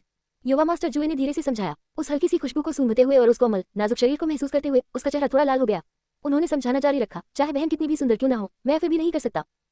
मिस जू ने अपने होंठ काटते हुए एक ठंडी खराटे भरी। वह चिल्लाई, दीदी को कोई फर्क नहीं पड़ता। वैसे भी मैं अभी बहुत नाराज हूँ। बहन, मुझे क्षमा करें। युवा मास्टर जू ने अपनी गर्दन झुकाई, जल्दी से माफी मांगी और मिस जू से अपनी गलती स्वीकार की। इतने साल बीत गए, केवल जब वह यंग मास्टर जू के साथ थी। क्या मिस जू ने देवदूत के रूप में अपनी स्थिति को पूरी तरह से खत्म कर दिया? बचकानी हरकतें करना, उदाहरण के लिए इस समय लाइफ रिंग के भीतर जो काट छांट और कुश्ती सामने आ रही थी। बाहरी दुनिया, रात ने दुनिया को घेर लिया। लिंग युआन और अन्य लोगों ने मिस जू और यंग मास्टर जू के दोबारा किनारे पर आने से पहले काफी देर तक इंतजार किया। मिस जू का खूबसूरत चेहरा थोड़ा लाल हो गया था। उसके होठों पर गर्व भरी मुस्कान थी और उसकी आंखों में एक बड़ी बहन का अधिकार झलक रहा था। अपने बगल में कुछ हद तक शर्मीले युवा मास्टर जू को देख रही है। मिस जू का सुंदर चेहरा और भी अधिक आकर्षक था। उसने फिर भी कहा कि उसे उसमें कोई दिलचस्पी नहीं है, लेकिन लड़ने के बाद उसे आत्मसमर्पण करना पड़ा और रोकने का आह्वान करना पड़ा। युवा मास्टर जू थोड़ा झुके। उसने खून के रंग का ज़ेड पेंडेंट फिर से अपनी कमर पर बांध लिया। वह मिस जू से दया की भीख मांगने और खुद को मूर्ख बनाने में कुछ हद तक असहाय महसूस कर रहा था। वह ऐसा नहीं चाहता था, लेकिन वह इसे नियंत्रित नहीं कर सका। पफत, मिस जू मुस्कुराते हुए लकड़ी के घर की ओर चली गई। गंभीर मामले के बारे में सोचते हुए उसने अपनी मुस्कुराहट पर काबू पा लिया और दूर से पोरपाइन फिश डुलुओ से पूछा, पोरक्यूपाइन फिश, चीजें कैसी हैं? मिस को जवाब देते हुए स्ट्रेंथ कबीले ने 3 दिनों में एक भोज आयोजित करने का फैसला किया है। शाही मछली डुलुओ ने सम्मानपूर्वक उत्तर दिया। क्या ऐसा है? मिस जू ने थोड़ा सिर हिलाया। निकट आने पर स्नेकलार्स बधाई में झुक गया। मार्शल सोल फ्यूजन कौशल हासिल करने पर मिस और यंग मास्टर जू को बधाई। मम्मा, मिस जू ने सिर हिलाया। उसके होठों के कोनों पर एक हल्की संतुष्ट मुस्कान खेल रही थी। उसके लिए इस बार की आइस एंड फायर बॉडी टेम्परिन, जिस बात ने उन्हें सबसे ज्यादा खुश किया वह उनकी खेती में 48वीं रैंक तक पहुंचना नहीं था, लेकिन यह मार्शल सोल फ्यूजन कौशल उसे यह बहुत पसंद आया। जब दादाजी को पता चलेगा तो वे भी बहुत खुश होंगे, है ना? महाराज, क्या आप ठीक हैं? लिंग युआन डुलुओ यंग मास्टर जू के पास गई। उसका चेहरा चिंता से भर गया। चीख चीख, महामहिम सन पुत्र नर्म हड्डियों वाला खरगोश खुशी से यंग मास्टर जू की बाहों में कूद गया और उसे धक्का दिया। सिस्टर लिंग युआन, मैं ठीक हूँ। युवा मास्टर जू ने नर्म हड्डियों वाले खरगोश को थपथपाया, उसका सिर हिलाया और उसके कॉलर के नीचे दांत के निशान हल्के से दिखाई दे रहे थे। महामहिम। लिंग युआन डुलुओ चौंक गया। उसने उसके कॉलर को अलग करने और उसकी जांच करने के लिए अपना कोमल हाथ बढ़ाया, लेकिन यंग मास्टर जू चकमा दे गया। सिस्टर लिंग युआन, मैं वास्तव में ठीक हूँ। युवा मास्टर जू ने अजीब तरह से मुस्कुराते हुए अपनी गर्दन रगड़ी। पफत, लिंग युआन डुलुओ मुस्कुराया। कुछ हद तक अनुमान लगाने में सक्षम था कि उसे किसने काटा था। उसने यंग मास्टर जू के कपड़े साफ करने के लिए अपना हाथ उठाया। उसने धीरे से पूछा, महामहिम कब लौटने की योजना बना रहे हैं? स्पिरिट सिटी से फिर खबर आई है। युवा मास्टर जू ने एक पल के लिए सोचा, चलो आज रात 5वीं स्पिरिट रिंग व्यवस्थित कर लें और हम कुछ दिनों में वापस आएंगे। जू, क्या आप स्पिरिट रिंग की तलाश करने जा रहे हैं? मिस जू किसी अज्ञात समय पर यंग मास्टर जू के पास पहुंची थी। हाँ बहन, अब समय आ गया है। युवा मास्टर जू ने सिर हिलाया। उसकी मानसिक शक्ति पहले से ही उसकी शारीरिक शक्ति से अधिक थी, इसलिए अब उसे बस अपनी शारीरिक शक्ति से मेल खाने की जरूरत थी। अच्छा, मिस जू ने थोड़ा सिर हिलाया। उसने निर्देश दिया, लिंग युआन, जू को उसके शरीर की जांच करने और उसके 5वीं रंग की ऊपरी सीमा का अनुमान लगाने में मदद करें। हाँ मिस जू, लिंग युआन दुलुओ तुरंत सहमत हो गए। जल्द ही लिंग युआन दुलुओ के मूल्यांकन और अनुमान के तहत यंग मास्टर जू की 5वीं स्पिरिट रिंग अंततः लगभग 32,000 वर्ष पुरानी निर्धारित की गई। पुष्टि प्राप्त होने पर दुगुबो के साथ शाही मछली और स्नैकलांस तुरंत घाटी से बाहर निकल गए। एक उपयुक्त स्पिरिट बीज ढूंढने में उन्हें आधे घंटे से अधिक का समय लगा। एक नाइटफॉल चमगादड़ लगभग 31,000 साल पुराना, इसे पकड़ लिया गया और बर्फ और आग यान वेल घाटी में वापस लाया गया, जहां यंग मास्टर जू ने एक तेज हमले के साथ अपना जीवन समाप्त कर लिया। उसने आत्मा की अंगूठी को अवशोषित करना शुरू कर दिया। रात के समय मिस जू और लिंग युआन दुलुओ अध्ययन कर रहे थे कि युवा मास्टर जू के लिए आत्मा जागृति की गोली को कैसे परिष्कृत किया जाए। डुगुयान छत के नीचे बैठ गया। उसने खरगोश को अपनी बाहों में पकड़ रखा था और बर्तन में यंग मास्टर जू के लिए गर्म पानी तैयार किया हुआ था। आप सभी की सुखमय जीवन की कामना करता हूँ। अध्याय 141 ब्रेकर थ्रू कैंडो रॉयल अकादमी। अध्याय 141 ब्रेकर थ्रू कैंडो रॉयल अकादमी। उगता हुआ सूरज। वह घाटी जहां बर्फ और आग यान वेल स्थित थी, एक बार फिर रोशनी से भर गई थी। कियान रेंजुए खुले मैदान पर चुपचाप बैठे रहे। उसके सिर के ऊपर काली आत्मा की अंगूठी बहुत धुंधली हो गई थी। सूरज की रोशनी के नीचे स्पिरिट रिंग हरे धुएं के गुच्छों में तब्दील हो गई और चित्री हुई होकर कियान रेंजू के शरीर में समा गई। दरार। कियान रेंजू के शरीर के भीतर से अचानक पॉपिंग की आवाज गूंज उठी। उसके पीछे एक 6 पंखों वाला पतित देवदूत तैर रहा था। चांदी के बाल और लाल आंखें। उसके नीचे 5 स्पिरिट रिंग, 3 बैंगनी और 2 काली, क्रम से खुली हुई। मिस जू, यंग मास्टर जू सफल हो गई है। शाही मछली ने तुरंत कियान रेनिक्सियो को सूचना दी। चर्चा। कियान रेंजुए की आभा लगातार बढ़ती गई, एक पल में 55 के स्तर तक पहुंच गई। फिर अंत में रुकने से पहले ये धीरे धीरे 56 के स्तर पर पहुंच गया। हुटिल्ड। कियान रेंजू ने अपनी आंखें खोली। उसके ठीक सामने कियान रेनिक्सियो और अन्य लोग चुपचाप उसके जागने का इंतजार कर रहे थे। कियान रेंजू ने बेबसी से कहा, दीदी तुम्हें ऐसा तो नहीं बनना है। हम पूरे समय यहाँ खड़े नहीं थे। कियान रेंजू मुस्कुराया और आगे बढ़ा। कियान रेंजू को ऊपर खींचा और उसके कपड़े थपथपाए। ये कैसा है? मैं अब पहले से ही 56 के स्तर पर हूँ। कियान रेंजू का चेहरा खुशी से भर गया। उनकी खेती में सुधार मूल रूप से ice and fire body temperance से संबंधित था। यह मुख्य रूप से येइंग और ब्रोकन रेड और उस 30,000 वर्षीय स्पिरिट रिंग के प्रभाव के कारण था। हिस लेवल 56। डुगुशिन होन्फने के अलावा कुछ नहीं कर सका। वह 30 से अधिक का था और केवल एक आत्मा सम्राट था, जबकि कियान रेंजू केवल 12 का था और उसने हाल ही में अपनी 5वीं स्पिरिट रिंग प्राप्त की थी। डुगुबो चुप थे। इस भाई और बहन के साथ स्पिरिट हॉल की ताकत और अधिक भयानक हो जाएगी। यहाँ तक कि शामिल किए जाने पर वो थोड़ा भाग्यशाली भी महसूस कर रहे थे। वैसे दीदी कहाँ है? कियान रेंजू ने उत्सुकता से पूछा। बहन अब 28वें स्तर की स्पिरिट किंग है। कियान रेनिक्सियो ने बिना कुछ और कहे उसे सच सच बताया और मुस्कुराते हुए आग्रह किया, ठीक है, जल्दी करो और तैयार हो जाओ। बाद में बहन तुम्हें तियानडो रॉयल अकादमी ले जाएगी। तियानडो रॉयल अकादमी। कियान रेंजू एक पल के लिए स्तब्ध रह गया। उसे तुरंत एहसास हुआ कि वे ही परिवार की लड़की को देखने जा रहे थे। हाँ, कियान रेनिक्सियो मुस्कुराए और सिर हिलाया। उसकी आंखों में चालाकी का एक दुर्लभ संकेत था। उसने डुगुयान को आंख मारी, जो ज्यादा दूर नहीं था। डुगुयान तुरंत समझ गया। महामहिम, यान ने गर्म पानी तैयार किया है, कृपया मेरे साथ आइए। मम्मा, अभी आ रहा हूँ। कियान रेंजू ने सिर हिलाया और लिंग युआन दुलुओ और अन्य लोगों का संक्षेप में स्वागत किया। उसने नरम हड्डियों वाला खरगोश उठाया, जिसे काफी समय से धोया नहीं गया था। वह डुगुयान के पीछे पीछे कमरे में चला गया। डुगुशिन ने अपनी बेटी को नजरों से ओझल होते देखा, थोड़ा दोषी महसूस किया। पिताजी, क्या ये सचमुच ठीक है? सांस। डुगुबो ने धीरे से आह भरी। चिंता मत करो, अगर यान नहीं चाहती तो महामहिम उसे मजबूर नहीं करेंगे। जैसे ही उसके शब्द गिरे, दरअसल जैसा उन्होंने कहा था, कियान रेंजू के फेंके हुए कपड़े पकड़े हुए लाल चेहरे के साथ डुगुयान को बाहर भेज दिया गया था। शाही मछली और अन्य लोगों की आश्चर्यचकित निगाहों का सामना करना। डुगुयान चुपचाप कमरे में लौट आया और बाथरूम के दरवाजे के पास इंतजार करने लगा। लिंग युआन दुलुओ मुस्कुराए। मिस जू, क्या हमें आत्मा जागृति की गोलियों को परिष्कृत करना जारी रखना चाहिए? अब हमारे पास पर्याप्त सामग्री नहीं है। कियान रेनिक्सियो ने भौहें चढ़ा दी। उसके हाथ में दूधिया सफेद चीनी मिट्टी की बोतल, जिससे ठंडी हवा निकल रही थी। देखने पर पता चला कि अंदर केवल 9 गोलियां थी। आवश्यक औषधीय जड़ी बूटियों के लिए उम्र की सख्त आवश्यकताएं थी। फिर लिंग युआन दुलुओ की मुस्कान फीकी पड़ गई। यंग मास्टर जू के अंगरक्षक के रूप में ये सुनिश्चित करना आपका कर्तव्य है कि वह जितना संभव हो उतना कम परिश्रम करे। कियान रेनिक्सियो की आंखों में शीतलता का भाव झलक रहा था। जहां तक उन लोगों की बात है जो यंग मास्टर जू को नाराज करते हैं, पहले उन्हें मार डालो। चूंकि इसे स्थायी रूप से खत्म करने का कोई रास्ता नहीं था, वे केवल जितना संभव हो सके इसे बचने का प्रयास कर सकते थे। समझ गई मेरी मोहतरमा। लिंग युआन दुलुओ ने जवाब में सिर झुकाया। उसने चुपचाप आह भरी की। कियान रेनिक्सियो और बीबी डोंग वास्तव में माँ और बेटी थी। उनके शब्द और लहजे लगभग एक जैसे थे। हुटिल्ड। धुंध भरे छोटे से कमरे में कियान रेंजू बातब के सामने झुक गया और एक लंबी सांस छोड़ी। ये लिंगलिंग के संबंध में कियान रेंजू को नहीं पता था कि जब वे मिलेंगे तो वे क्या बात करेंगे। इस समय उसकी अवस्था यह एक ऐसा समय होना चाहिए जब अजनबियों या यहाँ तक कि परिचितों को भी उससे संपर्क नहीं करना चाहिए। Puff puff puff. नरम हड्डियों वाला खरगोश अपने 4 छोटे पैरों के साथ लगातार पानी में छटपटा रहा था। उसका फर गीला था और उसका पूरा शरीर चमक रहा था। इसने अपनी जीभ बाहर निकाली। कियान रेंजुए की छाती को लगातार चाटता रहा। केवल जब वह थक गया और अब और तैर नहीं सकता था तब उसने चिल्लाया और उठाया, बेवकूफ खरगोश, तुम 2 या 3 दिन से नहीं नहाए हो। चीख चीख। पवित्र पुत्र, वे जियोवू के शब्दों को नहीं समझते हैं। कोई भी जियोवू को धोने में मदद नहीं करता है। सॉफ्टबोन्स रैबिट की आवाज बहुत कमजोर थी, जिसमें शिकायत का संकेत भी दिख रहा था। कियान रेंजू ने झुंझलाहट में उस पर अपनी आंखें घुमाई। ठीक है, मुझे इस तरह मत देखो, इससे ऐसा लगेगा कि मैं तुम्हें धमका रहा हूँ। नहीं, पवित्र पुत्र जो कुछ भी करता है वह सही है। अरे मूर्ख खरगोश अब चापलूसी भी कर सकता है। कियान रेंजुए हंसे। जियोवू सच कह रहा है। नरम हड्डियों वाला खरगोश लगातार अपनी वफादारी व्यक्त करते हुए फुसफुसा रहा था। जब कियान रेंजू बर्फ और आग यान वेल में था तो वह भी उतना ही चिंतित था। भले ही ये सच हो, ये थोड़ा ज्यादा है। कियान रेंजुए ने नरम खरगोश को धीरे से अपने हाथ में रगड़ा। वूटेड। सॉफ्टबोन्स रैबिट के सिर में थोड़ा चक्कर आने लगा, जब तक कि कियान रेंजू ने उसे जमीन पर नहीं फेंक दिया। चीख। यान, इस खरगोश को सुखाने में मदद करो। समझ गया महाराज। दरवाजे में एक छोटी सी दरार खुली, जिससे डुगुयान का लाल चेहरा सामने आ गया और मुलायम हड्डियां वाला खरगोश बाहर निकल आया। महाराज, क्या आप पानी बदलना चाहते हैं? हम। कियान रेंजू ने एक पल के लिए सोचा, फिर सिर हिलाया। बदल दें। डुगुयान को कुछ वेल गोंद खिलाने के बाद टियान रेंजुए ने लिंग युआन डुलुओ के साथ टियान रेनिक्सियो का अनुसरण किया।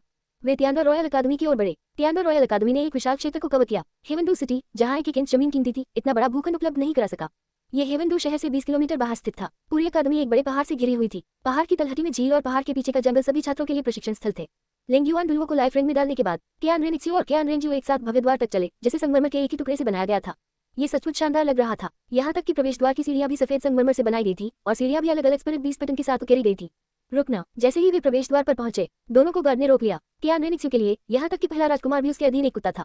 टियानडा रॉयल अकादमी में प्रवेश करना स्वाभाविक रूप से बहुत सरल था। उसने एक टोकन निकाला। दूसरे पक्ष का रवैया तुरंत 360 डिग्री बदल गया। उन्होंने प्रणाम किया और उन्हें अंदर ले गए। सीढ़ियां चढ़ते हुए टियान रेंजुए ने टियान रेंजुए की ओर देखा, जो उसके खिलाफ झुक रहा था। वह पूछने से खुद को नहीं रोक सका, दीदी क्या हम ऐसे ही ठीक है? क्या परेशानी है? किसी बाहरी व्यक्ति ने हमें इस तरह नहीं देखा। टियान रेनिक्सियो लापरवाही से मुस्कुराया। उसने अपना हाथ टियान रेंजू के साथ जोड़ा और उसके कंधे पर झुक गई। कुछ हद तक मेल खाती हुई लग रही थी, लेकिन उनके चेहरे जो 6-7 हिस्से एक जैसे थे। एक सामान्य व्यक्ति आसानी से बता सकता है कि वे भाई बहन थे, केवल इसलिए क्योंकि टियान रेंजू लंबा था। टियान रेनिक्सियो इस समय अधिक नाजुक लग रही थी। दीदी, अब हम कहाँ जा रहे हैं? चिंता मत करो, दीदी ने सब कुछ स्पष्ट रूप से जांच लिया है। उस छोटी लड़की का मार्ग तय हो गया है। मैं सभी की सुखी जीवन की कामना करता हूँ। अध्याय 142, एक मट्ठा ढूंढो, ये लिंगलिंग। अध्याय 142, एक वेटस्टोन ढूंढना, ये लिंगलिंग। लंबी सीढ़ियां चढ़ना। टियानडा रॉयल अकादमी में घूमना। कुलीन परिवारों के युवा स्वामी और महिलाएं बार बार रुकते थे। उनकी निगाहें टियान रेनिक्सियो और उस पर टिकी रहती थी। उनका उत्कृष्ट रूप और उत्कृष्ट आभा। इन कुलीन छात्रों के बीच टियान रेनिक्सियो और उसका भाई मुर्गियों के बीच सारस की तरह खड़े थे। कभी कभी साहसी व्यक्ति बातचीत शुरू करने का प्रयास करेंगे, हालांकि टियान रेनिक्सियो की ठंडी प्रभावशाली फीनिक्स आंखें उन्हें झिझकने और पीछे हटने पर मजबूर कर देंगी, विशेषकर वे मोहक स्त्रियां जिन्होंने दिखावा करने की कोशिश की।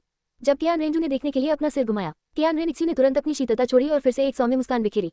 अपने कंधे पर कांपते खरगोश को देखकर टियान रेंजू मुस्कुराने के अलावा कुछ नहीं कर सका। दीदी, मुझे आश्चर्य हुआ कि वे क्यों डरे हुए थे। पता चला कि यह आपकी वजह से था। हम बहन निकम्मे लोगों से परेशान होने के लिए बहुत आलसी है। टियान रेंजू द्वारा खोजा गया। टियान रेनिक्सियो नाराज नहीं था। उसने इन रईसों की ओर देखते हुए एक हल्की सी हंसी निकाली। उसने अपना हाथ टियान रेंजू से जोड़ा और धीरे से उसे याद दिलाया, जोए, हमें बस इस रास्ते पर चलने की जरूरत है। यह उसका सामान्य मार्ग है। बहन रास्ता दिखा सकती है। टियान रेंजू ने थोड़ा सिर हिलाया। उसने अपने शरीर को ढीला कर दिया, जिससे टियान रेनिक्सियो को उसे खींचने और इच्छानुसार दिशा बदलने का मौका मिला।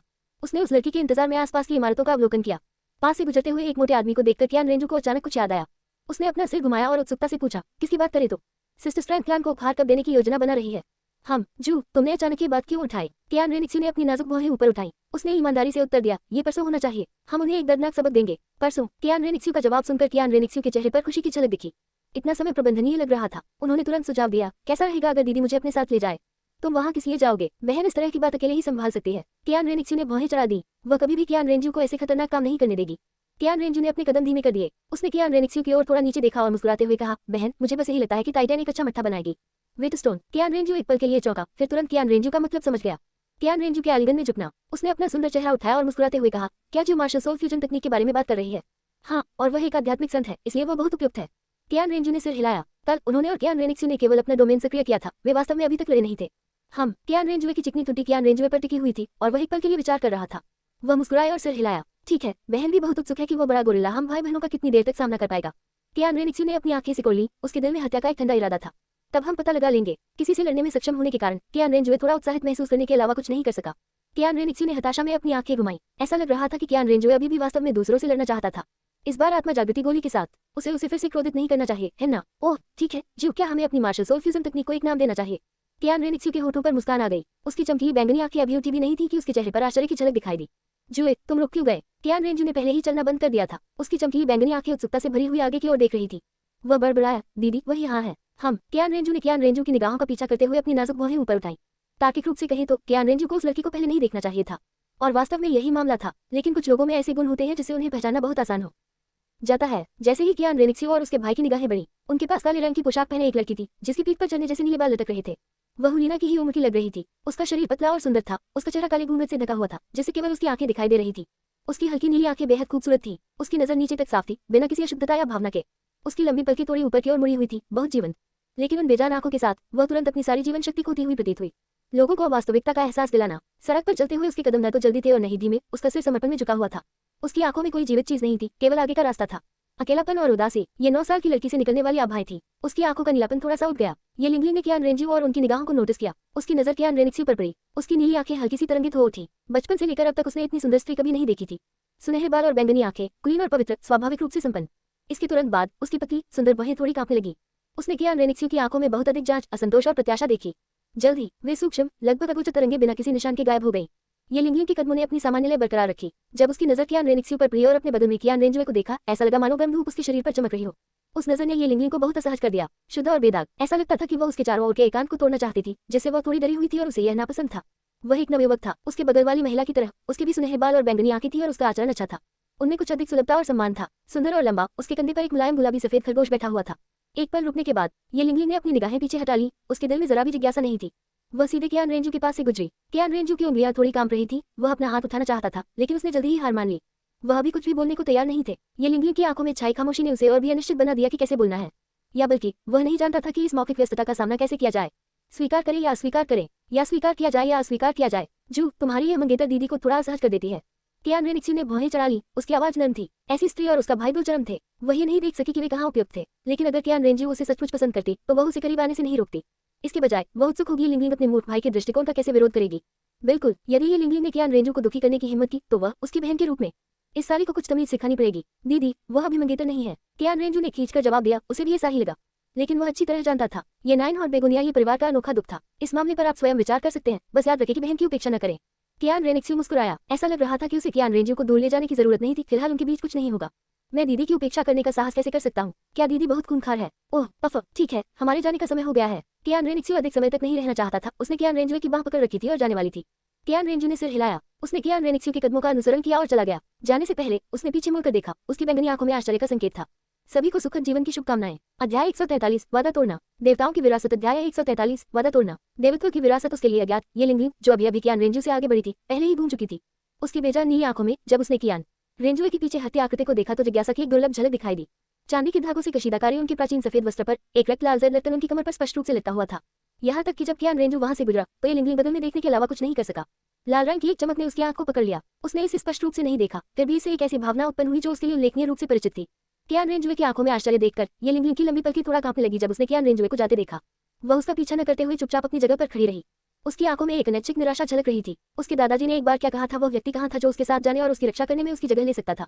क्या वह अपने दादा की तरह अपना वादा तोड़ने वाला था? ये लिंगलिंग की आंखों में दुख और विषाद की झलक झलक उठी।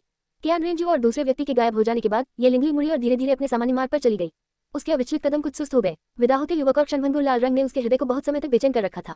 जू, क्या तुम अभी अनिच्छुक हो? उनके जाने के एक पल बाद कियान रेनिक्सियो के चेहरे पर आश्चर्य झलक रहा था और उसके शब्दों में चिढ़ाने का संकेत था।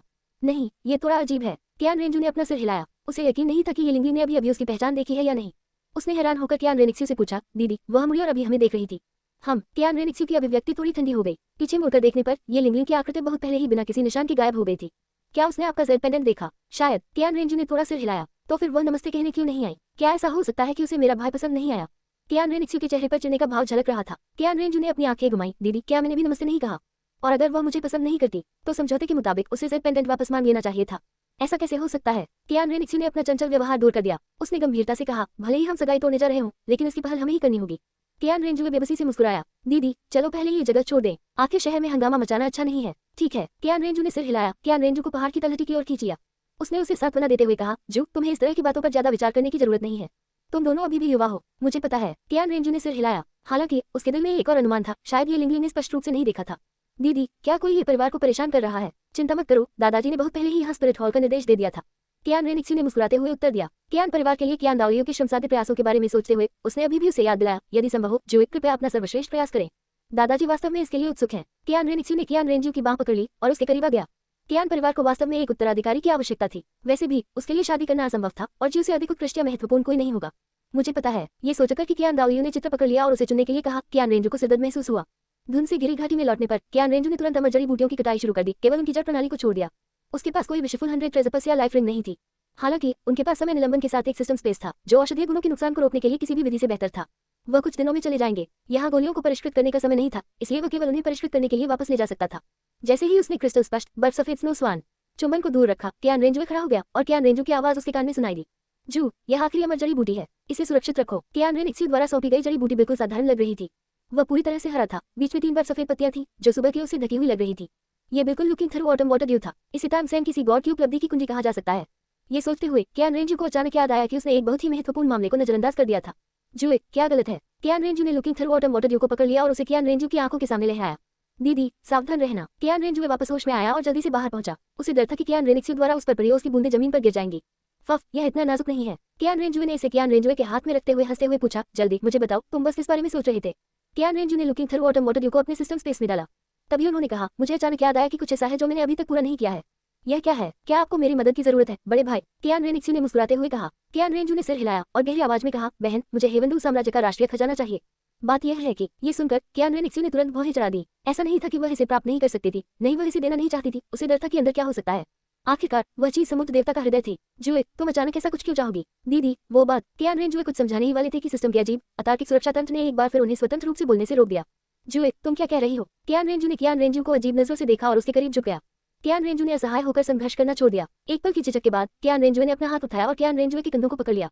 दिव्य दैवज्ञ रिवर्स मार्क उसके माथे पर प्रकट हुआ और उसने कियान रेनिक्सू की ओर ईमानदारी से देखा और कहा, बहन, मेरी यह आध्यात्मिक क्षमता, मुझे भी नहीं पता कि इसे कैसे समझाऊं, लेकिन कृपया क्या आप मुझ पर विश्वास करेंगे? कियान रेनिक्सू स्तब्ध रह गया। उसकी बैंगनी आंखें कियान रेंजू की भौं पर काले निशान को घूर रही थी और उसका दिल धड़कने लगा। उसे वास्तव में वहां दैवीय शक्ति का एहसास हुआ। क्या ऐसा हो सकता है कि कियान रेंजुए को भी किसी अज्ञात देवत्व की विरासत प्राप्त हुई हो? यदि हाँ, कियान रेंजू के बारे में सभी विशेषताएं अब समझ में आने लगी। अरे, बड़ी बहन जुए पर कैसे विश्वास नहीं कर सकती थी। सदमे के बाद कियान रेनिक्सू मधुरता से मुस्कुराए। वह खुश थी कि कियान रेंजू को ऐसा अवसर मिला। उसने धीरे से कियान रेंजू को गले लगाया, पंजों के बल खड़ी हुई और उसके गाल को चूमते हुए कहा, चिंता मत करो, जुए जो भी चाहेगा बड़ी बहन उसे दिलाएगी। धन्यवाद बहन। कियान रेंजू ने राहत की सांस ली। उसने इसी तरह कियान रेनिक्सू की कमर पकड़ ली और उसके नाजुक गाल को चूम लिया। फिर उसने जल्दी से उसके पतले शरीर को छोड़ दिया। ये काफी दुर्लभ है। कियान रेनिक्सू ने उसके लाल गालों को छुआ। उसके होठों पर एक संतुष्ट मुस्कान थी। दीदी अपना समय ले सकती है, मुझे कोई जल्दी नहीं है। कियान रेंजू ने अपने माथे पर लगे निशान को मिटा दिया। वह हेवनदू साम्राज्य के लिए राष्ट्रीय खजाने के महत्व को जानता था। चिंता मत करो। कियान रेनिक्सू के चेहरे पर एक आत्मविश्वास भरी मुस्कान थी। जू, क्या तुम भूल गए हो कि तुमने बड़ी बहन को 2 डिवोरिंग हॉट सोल कंट्रोल पिल्स दी थी? कियान रेंजुए की आंखों में खुशी दिखाई दी। क्या ऐसा हो सकता है कि बहन पहले से ही? हाँ, अब मैं कितना भी खेलूं, बड़ी बहन का काम पूरा हो गया। कियान रेनिक्सू ने खिलखिलाती मुस्कान के साथ कहा। जहां तक राष्ट्रीय खजाने की बात है, ये केवल उसके शब्दों की बात थी।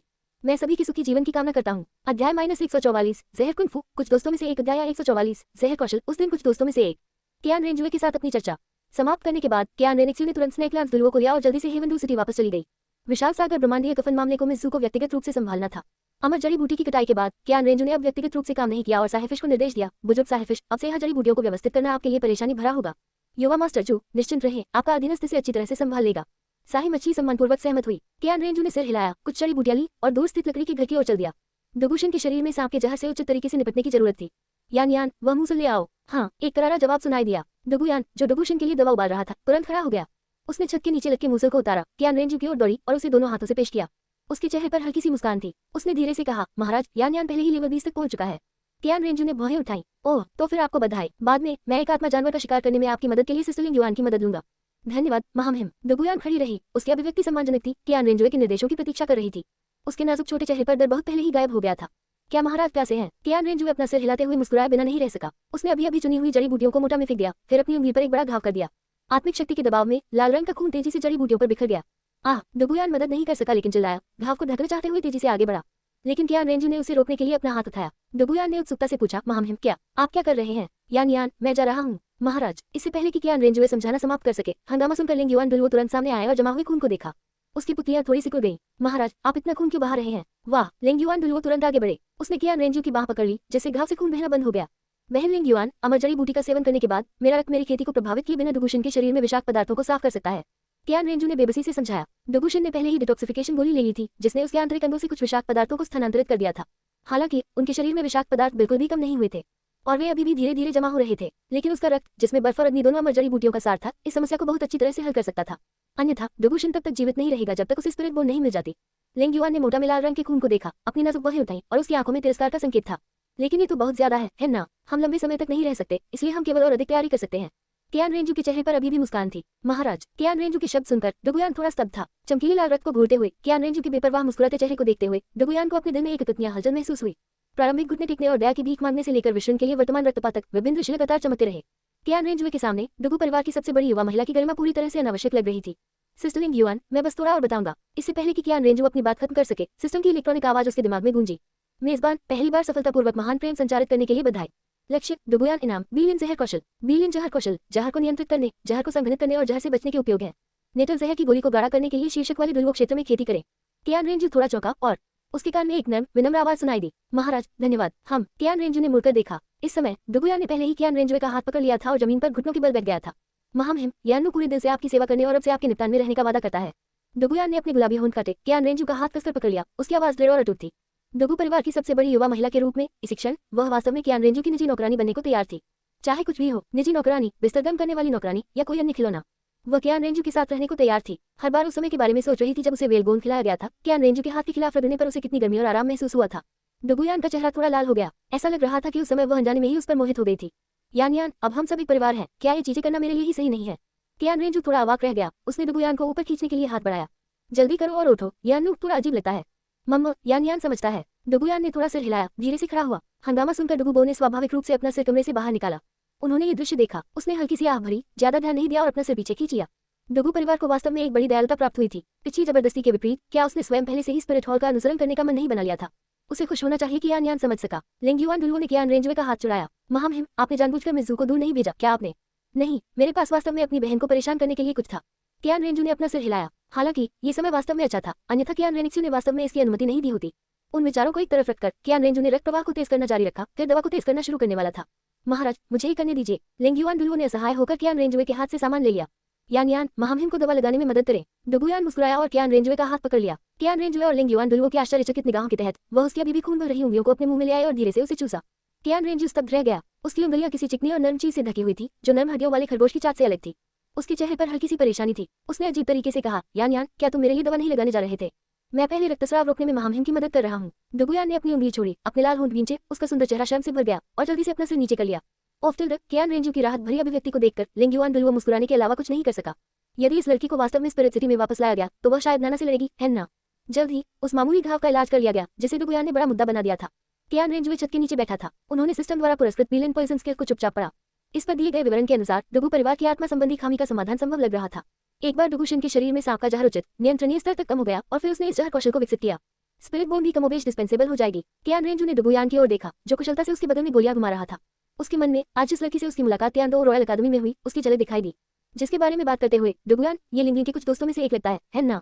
जरूरी नहीं कि उसे वापस ले जाना पड़े। सभी को सुखद जीवन की शुभकामनाएं। अध्याय 145, एक अधीनस्थ के रूप में मैं अपने स्वामी का बदला कैसे चुका सकता हूँ? अध्याय 145, संबद्धता, मास्टर का बदला कैसे चुकाएं?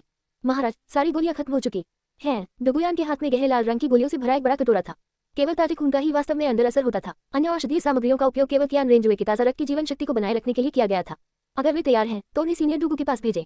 कियान रेंजू ने लापरवाही से अपना हाथ लहराया। समझ गया, धन्यवाद महामहिम। डुगुयान ने उसे फिर से धन्यवाद दिया और फिर डुगुशिन के कमरे की ओर भागा। कियान रेंजू ने उसे वापस जाते हुए देखा और निर्देश दिया, सिस्टर लिंगयुआन, कृपया लगभग 1000 साल पुराने आध्यात्मिक जानवर को पकड़े और वापस लाएं।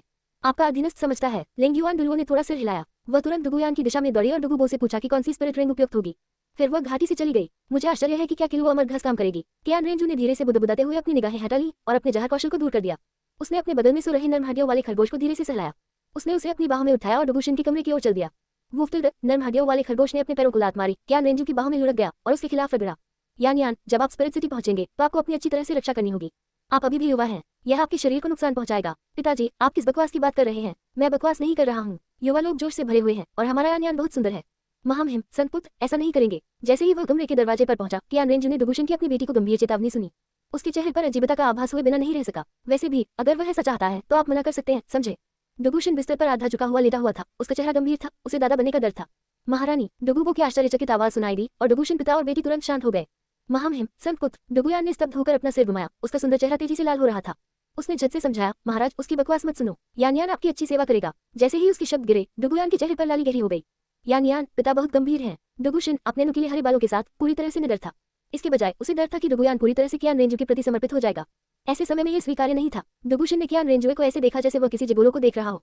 कियान रेंजुए का मुंह थोड़ा हिल गया। कृपया मुझे क्षमा करें महाराज। डुगु बोल चुके डुगुशिन की ओर तीव्र दृष्टि से देखा। कियान रेंजू ने परवाह न करते हुए अपना सिर हिलाया। उन्होंने अपना हाथ उठाया और कहा, सीनियर डुगु, इसकी कोई आवश्यकता नहीं है। आपका बेटा अपनी बेटी के प्रति अत्यधिक सुरक्षात्मक है। क्या मैं पूछ सकता हूँ कि क्या महामहिम के पास चर्चा करने के लिए कुछ है? डुगुबो ने सम्मानपूर्वक पूछताछ की। वास्तव में, कियान रेंजू ने सिर हिलाया। उन्होंने मुस्कुराते हुए कहा, योजना बदल गई है। यान को मेरे साथ स्पिरिट सिटी लौटने की जरूरत नहीं है। क्या? डुगुबो स्तब्ध रह गए। डुगुशिन के चेहरे पर खुशी झलक रही थी। ये बहुत अच्छा है। क्यों? डुगुयान हैरान दिख रहा था। तेजी से आगे बढ़ा और कियान रेंजू की बाह पकड़ ली। उसने तो बस अपना मन बना लिया था, तो क्यों? पलक झपकते ही कियान रेंजू अब उसे नहीं चाहता था। अपनी नाजुक भौहें सिकुड़ते हुए उसने संदेह से पूछा, महाराज, क्या यान ने कुछ गलत किया है? यान, डुगुशिन की मुस्कान फीकी पड़ गई। वह कुछ हतप्रभ दिख रहा था। कियान रेंजू मुस्कुराया और डुगुयान के सिर पर हाथ फेरा। उसने अपना सिर हिलाया और कहा, यान, तुमने कुछ भी गलत नहीं किया। बात सिर्फ इतनी है कि मेरे पास तुम्हारे लिए करने के लिए कुछ और है।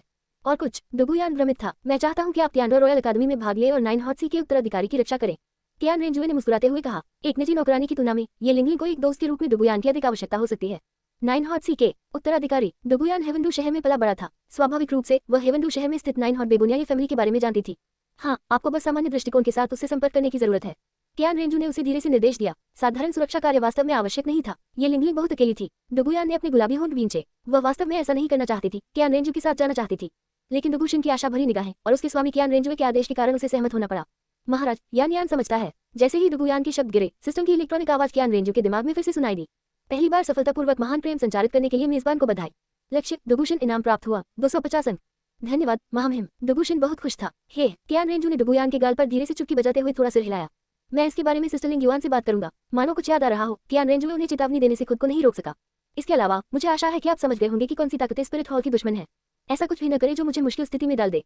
कियान रेंजू ने अब सम्मानसूचक शब्दों का प्रयोग नहीं किया। उसका चेहरा गंभीर था और उसके शब्द धमकियों और चेतावनियों से भरे हुए थे। आपका अधीनस्थ समझता है। डुगुबो स्वाभाविक रूप से समझ गए और तुरंत सहमति व्यक्त करते हुए झुक गए। यानू अपने मालिक की बात सुनेगी। डुगुयान ने निश्चितता के साथ गारंटी देते हुए कियान रेंजुए की ओर देखा। उसने खुद को बहुत ही विनम्र स्थिति में रखा। डुगुशिन ने भी तुरंत कहा, महामहिम निश्चिंत रहे, मैं डुगुशिन बिल्कुल वफादार हूँ। मुझे ऐसी आशा है। कियान रेंजू ने डुगुयान के कंधे को थपथपाया और उसके सिस्टम स्पेस से बिलिन जहर कौशल को बाहर निकाला। उन्होंने इसे डुगुबो को सौंप दिया। सीनियर डुगु, मैं आपके शीर्षक दुलुओं में शीघ्र सफलता की कामना करता हूँ। डुगुबो स्तब्ध रह गए। उसने किताब के कवर पर बड़े अक्षरों को देखा, कुछ हैरान होकर। उसने विश्व कौशल ले लिया। आपका अधीनस्थ अपना सर्वश्रेष्ठ प्रदर्शन करेगा। महामहिम, आत्मा जानवर को पकड़ लिया गया है। बाहर लिंग युआन दुलुओं की आवाज गूंजी और कियान रेंजू ने डुगुयान की ओर देखा। चलो यान, आपकी आत्मा की अंगूठी पर कब्जा कर लिया गया है। समझा। डुगुयान ने सिर हिलाया और तेजी से कियान रेंजू के नक्शे कदम पर चल पड़ा। जब वे बहुत दूर तक नहीं चले थे, लकड़ी के घर के अंदर से डुगुबो की उत्साह भरी आवाज आई। हाँ, मेरा डुगु परिवार सचमुच बचा लिया गया है, सचमुच बचा लिया गया है। धन्यवाद महामहिम, आपकी कृपा के लिए। धन्यवाद। डुगुबो कियान रेंजू की पीठ पर जोर से झुकते हुए जमीन पर घुटनों के बल बैठ गया। उसने जोर से कहा, महामहिम, मेरा डुगु परिवार आने वाली पीढ़ियों के लिए स्पिरिट हॉल से संबद्ध होने का इच्छुक है। पिताजी, आपको क्या हो गया है? डुगुशिन हैरान लग रहा था। उसका बूढ़ा आदमी जो आजादी का आदी था, ऐसा निर्णय कैसे ले सकता था? महामहिम ने जो दिया उसे हमारे डुगु परिवार की चिंताएं पूरी तरह से हल हो गई। डुगुबो उत्साह से समझाते हुए जमीन पर घुटनों के बल बैठ गए। अब किसी स्पिरिट बोन की आवश्यकता नहीं है, और हमारे बिलिन स्नेक स्पिरिट के लिए दुलुओ नामक शीर्षक को भेदने का एक तरीका भी है। ये बात हजारों वर्षों तक कायम रहने के लिए काफी है। क्या? डुगुशिन की आंखें चौड़ी हो गई। उसने डुगुबो के हाथ में बिलिन जहर कौशल को ध्यान से देखा। उसकी आंखें इच्छा से जल रही थी। डुगुयान, जो कियान रेंजू का पीछा कर रहा था, ने स्वाभाविक रूप से डुगुबो की आवाज सुनी। उसने कियान रेंजुए की ओर देखा। उसने गंभीरता से पूछा, मास्टर, यानू को आपको कैसे बदला देना चाहिए? कियान रेंजुए के मुस्कुराते हुए होंठ थोड़े सख्त हो गए। वह दोबारा, मास्टर कैसे बने? मैं सभी की सुखी जीवन की कामना करता हूँ। अध्याय 146, मुझे खुश रखो, टाइलेनॉल ले लो। अध्याय 146, मुझे खुश करो, टाइनुओ को पकड़ो। कियान रेंजू ने असहाय होकर अपना हाथ उठाया और उसके नाजुक कंधे पर दबाव डाला। उन्होंने धीरे से कहा, यान, आपके डुगु परिवार की वफादारी मेरे लिए सबसे अच्छा इनाम है। हम करेंगे। यानू कुछ भी करने को तैयार है। डुगुयान ने कियान रेंजू की बांह पकड़ ली। उसकी हल्की हरी आंखें दृढ़ संकल्प से भर गई। मिज़ू सही है, उसे अपनी जगह समझने की जरूरत है। कम से कम इस तरह वह महामहिम के करीब पहुंच सकती है। अरे ठीक है। कियान रेंजुए ने डुगुयान के कंधे पर चुटकी बजाते हुए हंसी उड़ाई। उन्होंने लिंग युआन दुलुओ द्वारा जहरीले सांप पर पैर रखे जाने की ओर इशारा किया। उन्होंने निर्देश दिया, आपको पहले अपनी स्पिरिट रिंग को अवशोषित करना चाहिए। अपने संबोधन का रूप बदलना याद रखें, मुझे इसकी आदत नहीं है। हाँ, यानू अब जाएगा। डुगुयान ने थोड़ा सिर हिलाया, जैसे कि उसने कियान रेंजू के शब्द नहीं सुने हो, फिर भी वह अपनी इच्छानुसार काम करती रही। यदि आप इसे बदलने नहीं जा रहे हैं, तो मुझे सार्वजनिक रूप से न बुलाने का प्रयास करें। डुगुयान के पीछे हत्या आकृति को देखते हुए कियान रेंजू ने असहाय होकर अपना माथा रगड़ा और धीरे से बुदबुदाया। डुगुयान का सुंदर चेहरा लाल हो गया और उसके मुंह के कोने थोड़े ऊपर की ओर मुड़ गए। महामहिम, संत उसकी कल्पना से कहीं अधिक शर्मीले और दिलचस्प थे। निसंदेह निजी तौर पर वह कियान रेंजू को अपना स्वामी कहने के लिए बहुत इच्छुक थी। भले ही कियान रेंजू ने उसे मारा, ये ठीक होगा। छोटी बच्ची, जल्दी करो। लिंग युआन दुलुओ की कोमल आवाज सुनाई दी। उसने डुगुयान को दिलचस्पी से देखा और हाथ उठाते ही एक ठंडी चमक चमक उठी। झपट्टा मारना। डुगुयान के पैरों के पास एक खंजर जमीन में धंसा हुआ था। आह, धन्यवाद महामहिम। डुगुयान थोड़ा चौंका। वह जल्दी ही ठीक हो गई। लिंग युआन की नजरों के सामने बहुत शर्मिंदा महसूस कर रही थी। वह नीचे झुकी, खंजर उठाया और तेजी से स्पिरिट बीस्ट के पास पहुंची। स्पिरिट बीस्ट की अंतिम चीख सुनाई दी और एक बैंगनी स्पिरिट रिंग धीरे धीरे उभरी। डुगुयान जल्दी से पालथी मारकर बैठ गया। उसने कुछ घबराहट के साथ बैंगनी 1000 साल पुरानी स्पिरिट रिंग को देखा। आराम करो, ये ठीक है। महामहिम और अन्य लोग पहले ही आपके लिए इसका परीक्षण कर चुके हैं। जैसे ही लिंग युआन ने उसे सांत्वना देने के लिए बात की, उसने अपना हाथ उठाया और डुगुयान के सिर पर बैंगनी रंग की स्पिरिट अंगूठी फेंक दी। हुश। डुगुयान ने थोड़ा सिर हिलाया, अपनी सांस रोकी और दृढ़ता से स्पिरिट रिंग का मार्गदर्शन किया। सिस्टर लिंग युआन, आप यहाँ की चीजों पर नजर रखें। मैं बची हुई जड़ी बूटियां इकट्ठा करने जाऊंगा। कोई बात नहीं। कियान रेंजू ने लिंग युआन को निर्देश देने के बाद वह मुड़ा और जड़ी बूटियों के बगीचे में लौट आया और जड़ी बूटियों की कटाई जारी रखी। ये बहुत अच्छा है, मैं सफल हुआ। लगभग 2 घंटे बीत गए। ये पहले से ही अंधेरा था जब डुगुयान ने आखिरकार अपनी दूसरी स्पिरिट रिंग को अवशोषित कर लिया। अपने पैरों के नीचे 2 स्पिरिट रिंग्स, एक पीली और एक बैंगनी, को देखकर डुगुयान का चेहरा खुशी से भर गया और वो तुरंत खड़ी हो गई। उसने ऊपर देखा और तुरंत लकड़ी के शेड की मेज के पास कियान रेंजू को देखा। महामहिम, यान सफल हो गया है। डुगुयान उठकर खुशखबरी सुनाने ही वाली थी, लेकिन उसके चेहरे की मुस्कान जल्दी ही फीकी पड़ गई। केवल इसलिए कियान रेंजू के सामने बैठी थी और दोनों कुछ चर्चा कर रहे थे, और कियान रेनिक्सू ने पहले ही उस पर ध्यान दे दिया था। कियान रेंजू भी डुगुयान की आवाज से आकर्षित हुआ और उसने उसकी ओर देखा। यानू महामहिम और मिज़ू का स्वागत करता है। डुगुयान तेजी से आगे बढ़ा और भाई बहनों को प्रणाम किया। कियान रेंजू ने धीरे से सिर हिलाया। मम्मा, फसल कैसी है? यान्नू पहले से ही 22वीं रैंक पर है। डुगुयान के चेहरे पर मुस्कान थी और कियान रेंजू की ओर उसकी निगाहें पूरी तरह से विनम्र थी। हे, ऐसा लगता है कि ज्यू ने जो कहा वो बिल्कुल सच है।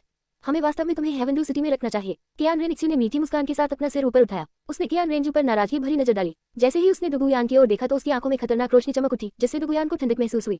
वह अपना सिर सिकोड़ने से खुद को नहीं रोक सके। उसने तुरंत अपनी निगाहें नीचे कर ली और कहा, मिज़ू, कृपया निश्चिंत रहें, यान्नू महामिम जो भी निर्देश देंगे वह अच्छा करेगा। अच्छी बात है। कियान रेनिक्सी ने इस पर ज्यादा ध्यान नहीं दिया। आखिरकार उसका मूल इरादा कियान रेंजुए के लिए एक नौकरानी ढूंढना था जो कड़ी मेहनत करे। डुगु यान की इच्छा ने उसे बहुत परेशानी से बचा लिया, लेकिन कोई बात नहीं, डुगु यान केवल एक नौकर था। चढ़ने और मास्टर बनने के लिए उसे कियान रेनिक्सी की अनुमति की आवश्यकता होगी। यान पहले थोड़ा पानी पी लो, कियान रेंजुए ने देखभाल भरी मुस्कान के साथ कहा। वह कियान रेनिक्सी के विचारों से अनभिज्ञ था और उसने अपना हाथ उठाकर उस छोटे स्टोव की ओर इशारा किया जिसमें से अभी भी धुआं निकल रहा था। यदि आप भूखे हैं तो सीनियर डुगु ने आपके लिए बर्तन में कुछ खाना छोड़ दिया है। धन्यवाद महामहिम। डुगुयान ने कियान रेंजू द्वारा दी गई गर्म चाय को ध्यान से लिया। कियान रेनिक्सी की अप्रसन्न दृष्टि को देखकर उसने तुरंत कहा, महामहिम, यान्नू इसे स्वयं कर सकती है। ये सिर्फ एक कप पानी है, जाओ पहले खा लो। कियान रेंजू मुस्कुराए बिना नहीं रह सका। यान्नू उससे विदा लेती है। डुगुयान ने कियान रेंजू द्वारा दी गई चाय को हाथ में लेते हुए थोड़ा सा हिलाया और एक तरफ हट गया। जुए, आपने डुगु परिवार को किस प्रकार की मंत्रमुग्ध कर देने वाली औषधि दी? कियान रेनिक्सी ने अपने सामने रखी चाय को उसकी ओर बढ़ाया। वह अभी कुछ समय पहले ही लौटी थी, लेकिन जैसे ही वह लौटी, डुगु उनके पास आए और सहयोगी बनने की बात की। कियान रेंजुए ने मुस्कुराते हुए कहा, दीदी, मैंने अभी उनके आत्मदोष का समाधान किया है और सहयोगवश उन्हें डॉलवो शीर्षक तक पहुंचने का एक तरीका दिया है। बस इतना ही, बस इतना ही। जू, तुम सचमुच सक्षम हो गई हो। कियान रेनिक्सी की आंखें आश्चर्य से चौड़ी हो गई और उसने चंचलता से अपनी आंखें घुमा ली। ऐसा फायदा, इसमें कोई आश्चर्य नहीं कि डुगु का रवैया इतना बदल गया।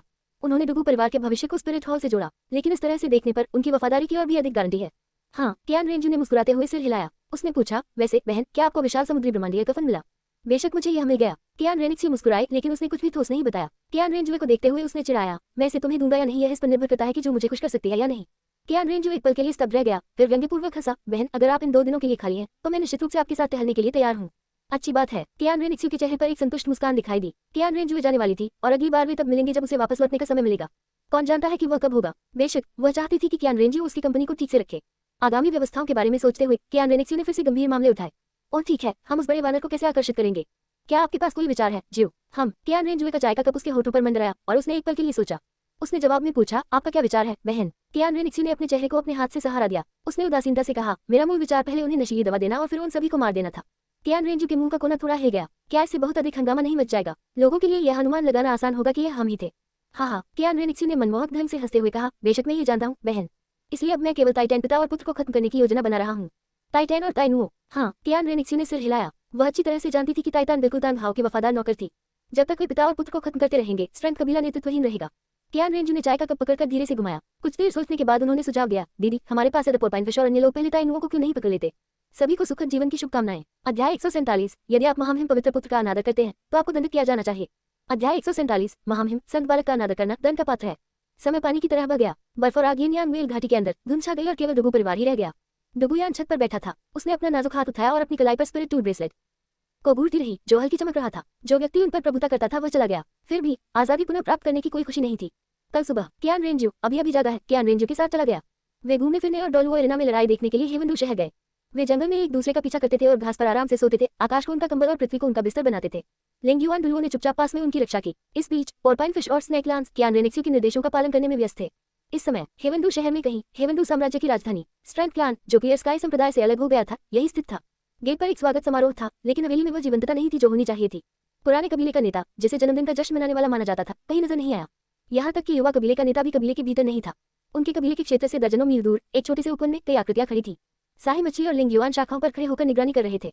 कियान रेंजू एक पेड़ के कांटे पर खड़ा था। पेड़ के तने के सहारे झुकते हुए कियान रेनिक्सी ने उसकी बाहों में आराम किया। ऐसा लग रहा था कि वह अभी भी थोड़ी नींद में है।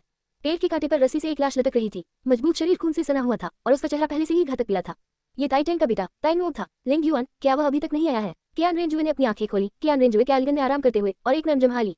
वे काफी समय से इंतजार कर रहे थे। लिंगयुआन ने अपनी निगाहें हटा ली और उत्तर दिया, मिज़ू, मैंने पहले ही स्नेक लांस को देख लिया है। जुए, इसके बजाय हम उसके पास जाएं तो कैसा रहेगा? कियान रेनिक्सी ने कियान रेंजू का आलिंगन छोड़ दिया और धीरे से अपने कपड़े ठीक किए। ठीक है। कियान रेंजुए ने कियान रेंजुए की कमर को मुक्त कर दिया। ये स्थान वास्तव में अनियंत्रित कार्रवाई के लिए उपयुक्त नहीं था, क्योंकि यह आसानी से निशान छोड़ सकता था। शाही मछली, चलो उसके बेटे को अपने साथ लाओ। कियान रेनिक्सी ने आदेश देने के बाद वह मुस्कुराया और कियान रेंजू की कमर के चारों ओर अपनी बाहें लपेट ली। उसके चेहरे पर एक चंचल भाव था। इसके बाद बड़ी बहन तुम्हें उड़ा ले जाएगी। कियान रेंजुए के चेहरे पर शर्मिंदगी का भाव झलक रहा था, जिससे कियान रेंजुए और भी जोर से हंसने लगी। बजरी से भरी सड़क पर सफेद बाल और दाढ़ी वाला एक बूढ़ा आदमी लगातार दौड़ रहा था।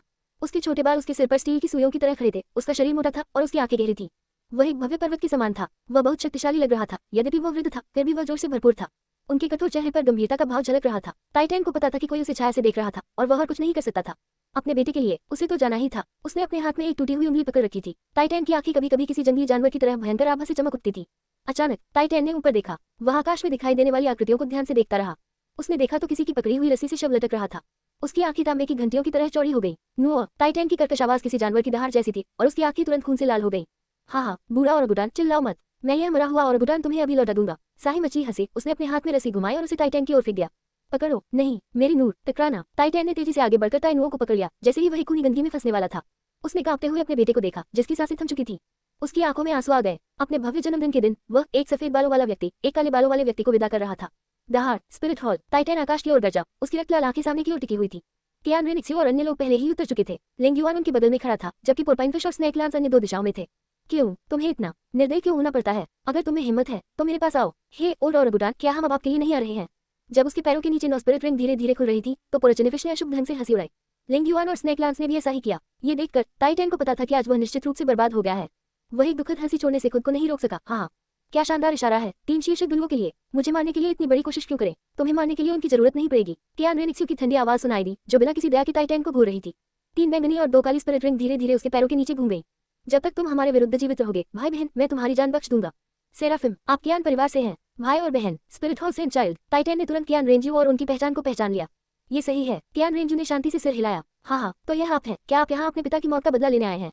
हाँ, टाइटैन बिना किसी डर के मजाक में हंसा। भेदने वाली ध्वनि कियान रेंजू को गुस्सा आ गया। उसकी आंखें थोड़ी चुप गई और उसने ठंडे स्वर में कहा, आप अपने बेटे की मौत का बदला लेने के लिए भी आ सकते हैं।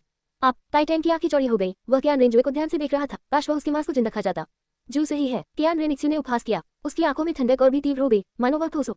बूढ़े आदमी, अगर तनहाव प्रकट होता तो आप शायद तुरंत अपनी पूंछ हिलाते। यदि आप नहीं मरेंगे तो कौन मरेगा? हाँ, तो ऐसा ही है। इसमें कोई आश्चर्य नहीं कि तुम अपने पिता की मौत का बदला लेने के लिए मेरे पास आए। टाइटैन ने इसका खंडन न करते हुए मजाक उड़ाया। अपने जीवन में उसका केवल एक ही गुरु होगा, तनहाव। अभी भी बहस करना चाहते हैं? आपका बेटा आपका जन्मदिन मनाने के लिए वहां इंतजार कर रहा है। कियान रेंजू के पीछे एक 6 पंखों वाला पतित देवदूत दिखाई दिया। उसकी आंखों में पहले से ही खून की लालसा चमक रही थी। जब अन्य लोग कियान जुंजी का पालन पोषण करते थे तो उसे इससे नफरत थी। कियान रेनिक्सियो ने धीरे से उसका हाथ पकड़ लिया। अरे, अगर तुम मुझे मारना चाहते हो तो आओ। टाइटैन घुटनों के बल बैठ गई। अपने बेटे की लाश को सावधानी से रखते हुए उन्होंने पहले ही अपनी पसंद बना ली थी। उसके पैरों के नीचे 7 स्पिरिट रिंग खुल गई। ताकतवर वानर आत्मा के संलग्न होने से उसका पहले से ही बेहद मजबूत शरीर फिर से विस्तारित हो गया। उसकी भुजाएं बड़ी हो गई, घुटनों तक फैल गई और उसकी खुली त्वचा पर काले बाल दिखाई देने लगे। उसने ऊपर देखा और कियान रेंजू को उसकी लाल आंखों और चांदी के बालों के साथ उसके दिल में नफरत भड़काते हुए देखा। वह तुरंत फिर से हंस पड़ा। हाँ, कियान परिवार, वास्तव में आपके जैसे किसी व्यक्ति को जन्म देने के लिए। बूढ़े आदमी, तुम मौत को दावत दे रहे हो। स्विश। कियान रेनिक्सियो का चेहरा बर्फीला ठंडा था। उसके हाथ उठाने से सुनहरी तलवार की ऊर्जा बह निकली। तोड़ना। टाइटैन ने अपना हाथ उठाया और अपनी लोहे की मुट्ठी घुमाई। हवा में कंपन हुआ और तलवार की ऊर्जा बिखर गई। टकराना। अचानक टाइटैन के पीछे की लाश अनायास जल गई और विस्फोट हो गया। लिंग युआन का चेहरा ठंड से ढका हुआ था। उसने टाइटैन को ऐसे देखा जैसे वह एक मरा हुआ आदमी हो, शांति से अपने नाजुक हाथों से भड़कती आग की लिपटों को दूर कर रही थी। महामहिम, संत बालक का अनादर करना दंड का पात्र है। नहीं। टाइटैन की आंखें तुरंत उभर आई और वह पागलों की तरह खून से सनी जमीन पर पंजे मारने लगा। कियान रेंजुए आत्मा के प्रति लगाव के बाद खुशी या दुख से रहित था।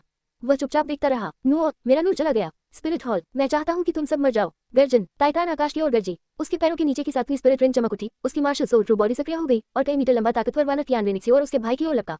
सभी को सुखद जीवन की शुभकामनाएं। अध्याय 148, पवित्र पतन, अंधकार ग्रहण और पवित्र न्याय। अध्याय 148, sentry fall domain, dark corrosion और होली जजमेंट। जू, बड़ी बहन के साथ। कियान रेनिक्सियो ने हाथ में पवित्र तलवार उठाते हुए अपने सामने महान वानर को देखा। स्वर्णिम पवित्र लपटें उसके पूरे शरीर में व्याप्त हो गई। कियान रेंजू ने बात नहीं की। उसके पैरों के नीचे की 3वीं स्पिरिट रिंग जल उठी और उसके हाथ से एक ठंडक उठी, जो तेजी से काली बर्फ में जम गई, जो फिर तलवार में बदल गई। काली राक्षसी छाया तलवार उठाई गई और सुनहरी पवित्र तलवार से पार किया गया। काले और सोने आपस में गूंथे हुए थे और एक शानदार रोशनी फैल गई, जिसने कियान रेनिक्सियो और उसके भाई की आकृतियों को अपनी चपेट में ले लिया। मरो, मेरे लिए मरो। दहाड़। टाइटैन लगातार दहाड़ता रहा। उसके पैरों के नीचे अन्य 6 स्पिरिट रिंग लगातार चमकती रही। सभी स्पिरिट रिंग्स ने ताकत बढ़ा दी। उसकी विशाल लोहे की मुट्ठी तेजी से प्रकाश की गेंद की ओर पटक दी, जिससे हवा में विस्फोट हो गया। हर कोई पीछे हट जाओ। प्रकाश की काली सुनहरी गेंद के भीतर से एक उभलगी आवाज शांत पानी की तरह शांत बोली। लिंग युआन दुल्हो और पोरपाइनफिश दुल्हो ने एक दूसरे को देखा, थोड़ा सिर हिलाया और तुरंत पीछे हट गए। बाहर में जाओ। पूरे जंगल में एक जानवर जैसी दहाड़ गूंज उठी। बूम। टाइटैन ने हवा में कदम रखा, अपनी विशाल मुट्ठी घुमाई और प्रकाश की काली सुनहरी गेंद पर जोरदार प्रहार किया। चारों ओर भयानक आंधियां गरजने लगी। क्रैक क्रैक तर की आवाजें फूटती रहीं। धूल उड़ रही थी और टाइटैन की लाल आंखों में आश्चर्य का संकेत दिखाई दिया। उसके सामने 2 रक्त लाल आंखें चमक उठी। स्विश। धूल के भीतर से 6 पंख फैले हुए थे। थोड़ा कंपन हो रहा था और गंदगी जल्दी से कम हो गई। 3 बाएं पंख बर्फ के समान श्वेत थे, जिनमें सुनहरी दिव्य ज्वालाएं जल रही थी। 3 दाहिने पंख स्याही की तरह काले थे, जिनमें ठंडी आभा बनी हुई थी। सुनहरे कवच ने पूरे शरीर को ढक दिया। चांदी के बाल घुटनों तक पहुंच गए और त्वचा अविश्वसनीय रूप से गोरी थी। चीनी मिट्टी और बर्फ जैसा सुनहरा मुखौटा चेहरे के ऊपरी आधे हिस्से को ढक रहा था। यह एंजल की 6 विंग्स की शैली में था, जो वी आकार बना रहा था, जो चेहरे के ऊपरी आधे हिस्से को स्पष्ट कर रहा था। केवल रक्त लाल आंखों की एक जोड़ी ही प्रकट हुई थी। सिकुड़े हुए लाल होठों के साथ मुंह के दाहिने कोने से एक नुकीला कैनाइन दांत निकला हुआ था। एक पतली गहरे सुनहरे रंग की आकृति 2 मीटर से अधिक लंबी, जिसका एक पैर हवा में उठा हुआ है। इसके पैरों के नीचे 6 बैंगनी और 4 काले स्पिरिट रिंग लहरा रहे हैं। इसके सामने 6 गहरे सुनहरे पंखों वाली ढालें थी, जिन पर टाइटैन की मुट्ठी से वार किया गया था।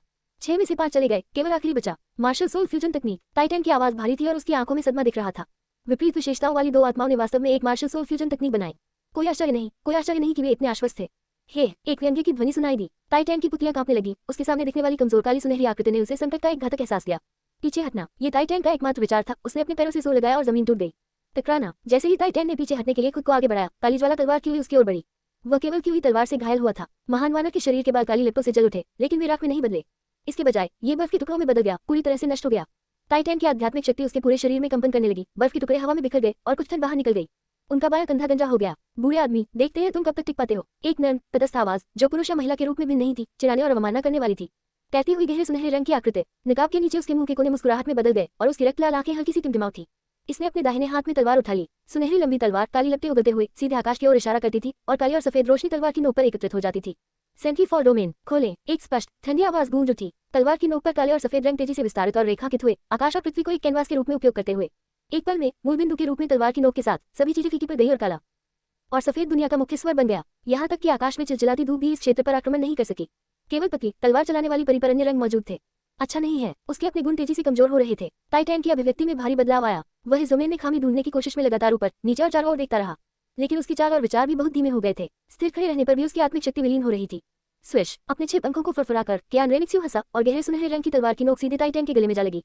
बाहर में जाओ। बूम। अत्याचारी महान वानर ने क्रोधपूर्वक जमीन पटक दी। सदमे की लहरें उठी, जिससे हमला धीमा हो गया और राहत का एक क्षण मिला। आपकी ताकत अच्छी है, लेकिन ये सिर्फ एक मरता हुआ संघर्ष है। कियान रेनिक्सियो बड़बड़ाया। स्विश। वह दुबली सुगठित गहरे सुनहरे रंग की आकृति प्रकाश और अंधकार को आपस में गूंथे हुए तलवार के साथ नृत्य कर रही थी। ये लगातार टाइटैन के साथ युद्ध में लगा रहा, जो एक शहर की दीवार की तरह थी। टाइटैन की ताकत। टाइटैन, जिसका शरीर ठंड से भर गया था और जिसकी आध्यात्मिक शक्ति लगातार कम हो रही थी, गहरे सुनहरे लंबे तलवार के प्रहारों से मिलते ही दहाड़ने लगा। बजना। लंबी तलवार ने मांसल मुट्ठी पर प्रहार किया। एक तेज आवाज गूंजी और टाइटैन की मुट्ठी से जुड़ी आध्यात्मिक शक्ति को आत्मसात कर लिया गया। उसकी मुट्ठी की सतह धीरे धीरे बर्फ के टुकड़ों में बदल गई और बिखर गई। टाइटैन ने हल्की सी चीख निकाली, फिर अपने दांत पीस लिए और गुस्से में दहाड़ने लगा। स्विश। एक प्रचंड शक्ति का प्रहार हुआ और दोनों तुरंत अलग हो गए। 6 पंख फड़फड़ाए और वह तेजी से वापस चला गया। एक शुद्ध शक्ति प्रकार के आत्मा गुरु का सीधे सामना करना वास्तव में नासमझी थी। हुटिल्ड। टाइटैन की सांसें भारी थी। उसने अविश्वास से अपने सामने की आकृति को देखा। वह एक आत्मा संत वास्तव में बुरी तरह पीटा जा रहा था। बूढ़े आदमी, आगे मैं तुम्हें तुम्हारे मृत बेटे से मिलने के लिए भेजूंगा। एक ठंडी आवाज आई। सेंट्री फॉल बॉडी अचानक हवा में मंडरा गई। उसका बायां हाथ ऊपर उठा हुआ था, तर्जनी आकाश की ओर इशारा कर रही थी। अंधेरी रोशनी उंगलियों पर एकत्रित हो गई। भले ही मैं मर जाऊं, मैं तुम्हें आसानी से नहीं रहने दूंगा। टाइटैन बर्फ के टुकड़ों से ढके अपने शरीर को खींचते हुए चारों तरफ से एक जानवर की तरह आगे बढ़ा। मैं आप सभी को आपके पिता से मिलने के लिए भेजूंगा। हाँ। टकराना। जमीन एक गर्जना के साथ बिखर गई और टाइटैन तोप के गोले की तरह हवा में उड़ गई। तुम मौत को दावत दे रहे हो। एक नुकीले कुत्ते के दांत ने उसके होंठ को काट लिया। एक बेहद डरावनी आवाज आई और डोमेन में काली रोशनी भर गई। गहरा संक्षारण। जैसे ही शब्द गिरे, बाएं हाथ की तर्जनी से एक काला सूरज निकला, जिसने सभी दिशाओं में काली रोशनी बिखेर दी।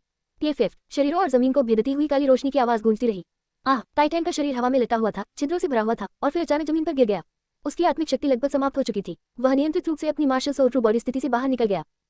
टाइटैन को यह एहसास हुआ कि वह बर्बाद हो गया है। अचानक जोर जोर से हंसने लगा। वह लड़खड़ाते हुए अपने पैरों पर खड़ा हुआ और हवा में बनी आकृति की ओर इशारा किया। उसका बूढ़ा पीला चेहरा गुस्से से विकृत हो गया था। वह बार बार दहाड़ता रहा। स्पिरिट हॉल, तुम प्रतीक्षा करो, जब मेरे स्वामी लौटेंगे वही तुम्हारे निधन का समय होगा। मैं आप सभी को भयानक रूप से मरने का श्राप देता हूँ। गहरे सुनहरे रंग की आकृति ने अपना बायां हाथ नीचे किया और अपने दाहिने हाथ में लंबी तलवार उठाई।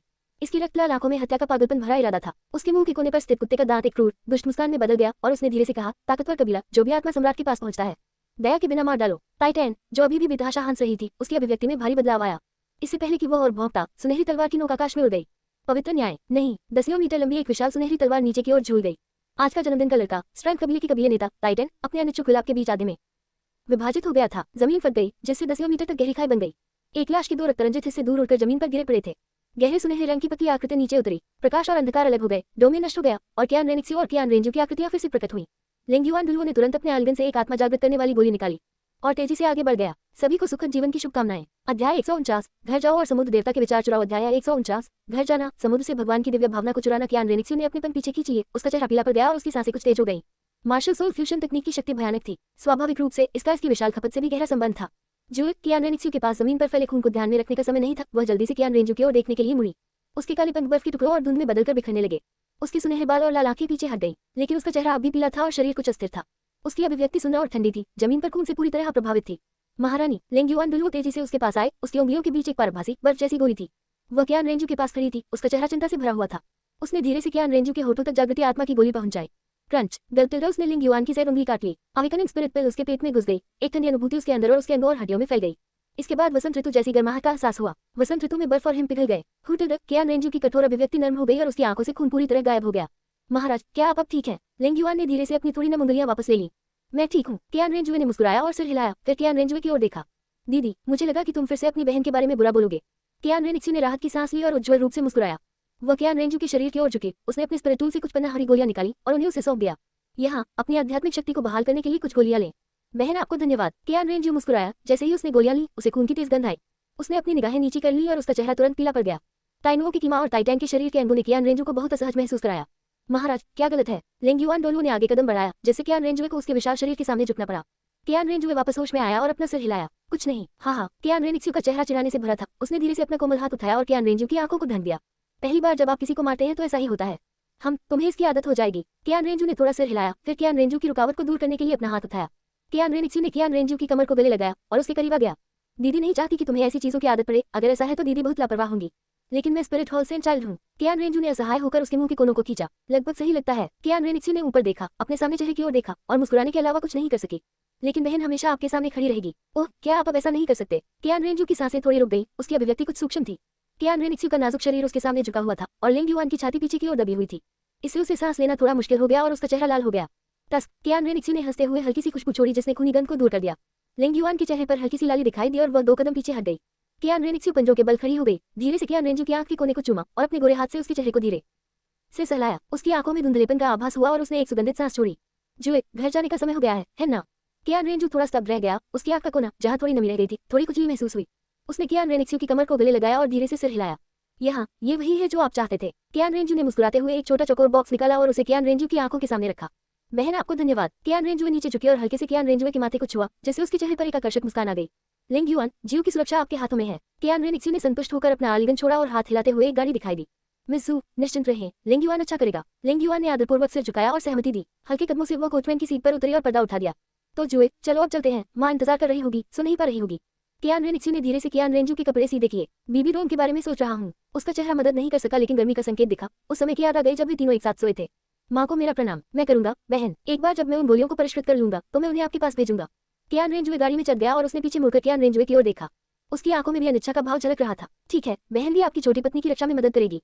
हाँ, कियान रेनिक्सी मुस्कुराया। उसने कियान रेंजू की ओर हाथ हिलाया। उसके पीछे पोर्पाइन फिश और स्नेकलांस दोनों विदाई में झुके। विदाई, युवा मास्टर जू। कियान रेंजू ने अपनी आंखें घुमाई और अलविदा कहा। दीदी, अगली बार जब आप घर आए तो मुझे पहले से बताना याद रखें। कियान रेनिक्सी ने कोई उत्तर नहीं दिया। इसके बजाय उसने कियान रेंजू की गाड़ी को दूर जाते हुए देखा। फिर उसका चेहरा चंचल शरारत से भरा हुआ था। उसने खतरनाक ढंग से कहा, मुझे पहले से बताने से काम नहीं चलेगा। बहन को लोमड़ी को पकड़ने की जरूरत है। कियान रेंजू को जाते हुए देखना। स्नेकलांस ने खून से सनी जमीन को देखा और सम्मानपूर्वक निर्देश मांगे। मिस द स्ट्रेंथ क्लान, क्या तुमने सुना नहीं कि जू ने पहले क्या कहा था? आत्मा सम्राटों को मरना है। कियान रेनिक्सी की अभिव्यक्ति ठंडी हो गई। जब कियान रेंजू ने ऐसा कहा तो उनकी स्थिति चाहे जो भी हो, उसे लगा कि वे मरने के लायक हैं। युवा मास्टर जू, साही मच्छी पूरी तरह आश्चर्यचकित थी। उस बूढ़े और भूटान के लापरवाह शब्दों और कियान रेंजू की स्थिति के बारे में सोचते हुए उन्होंने इसे तुरंत स्वीकार कर लिया। तो फिर मिस, क्या हमें अपना रास्ता खत्म कर देना चाहिए? बस कभी कभार एक को मार डालो, इससे मुझे तलवार चलाने का कुछ अभ्यास मिल जाएगा। कियान रेनिक्सी ने लापरवाही से अपना हाथ लहराया। उसकी स्थिति ने उसे वास्तविक युद्ध के लिए लोगों को ढूंढने की अनुमति नहीं दी, इसलिए वह केवल जो उपलब्ध था उसका अधिकतम लाभ उठा सकती थी। ताकत कबीला वास्तव में मरने का हकदार था। वे मृत्यु की कगार पर थे और फिर भी उस कमीने तान भाव की इतनी रक्षा की। हाँ, साही मच्छी और स्नेकलांस को अपने दिलों में ठंडक महसूस हुई। उन्हें उम्मीद नहीं थी कि कियान रेनिक्सी व्यक्तिगत रूप से कार्रवाई करेगी।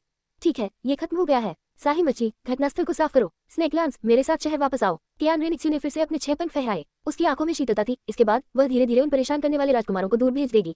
लगातार सर पर दौड़ती गाड़ी पर कियान रेंजुए ने अपना बायां हाथ उठाया और एक सुनहरा घेरा दिखाई दिया। उसका बायां हाथ डूब गया और सॉफ्ट बोन्स रैबिट फिर से प्रकट हो गया।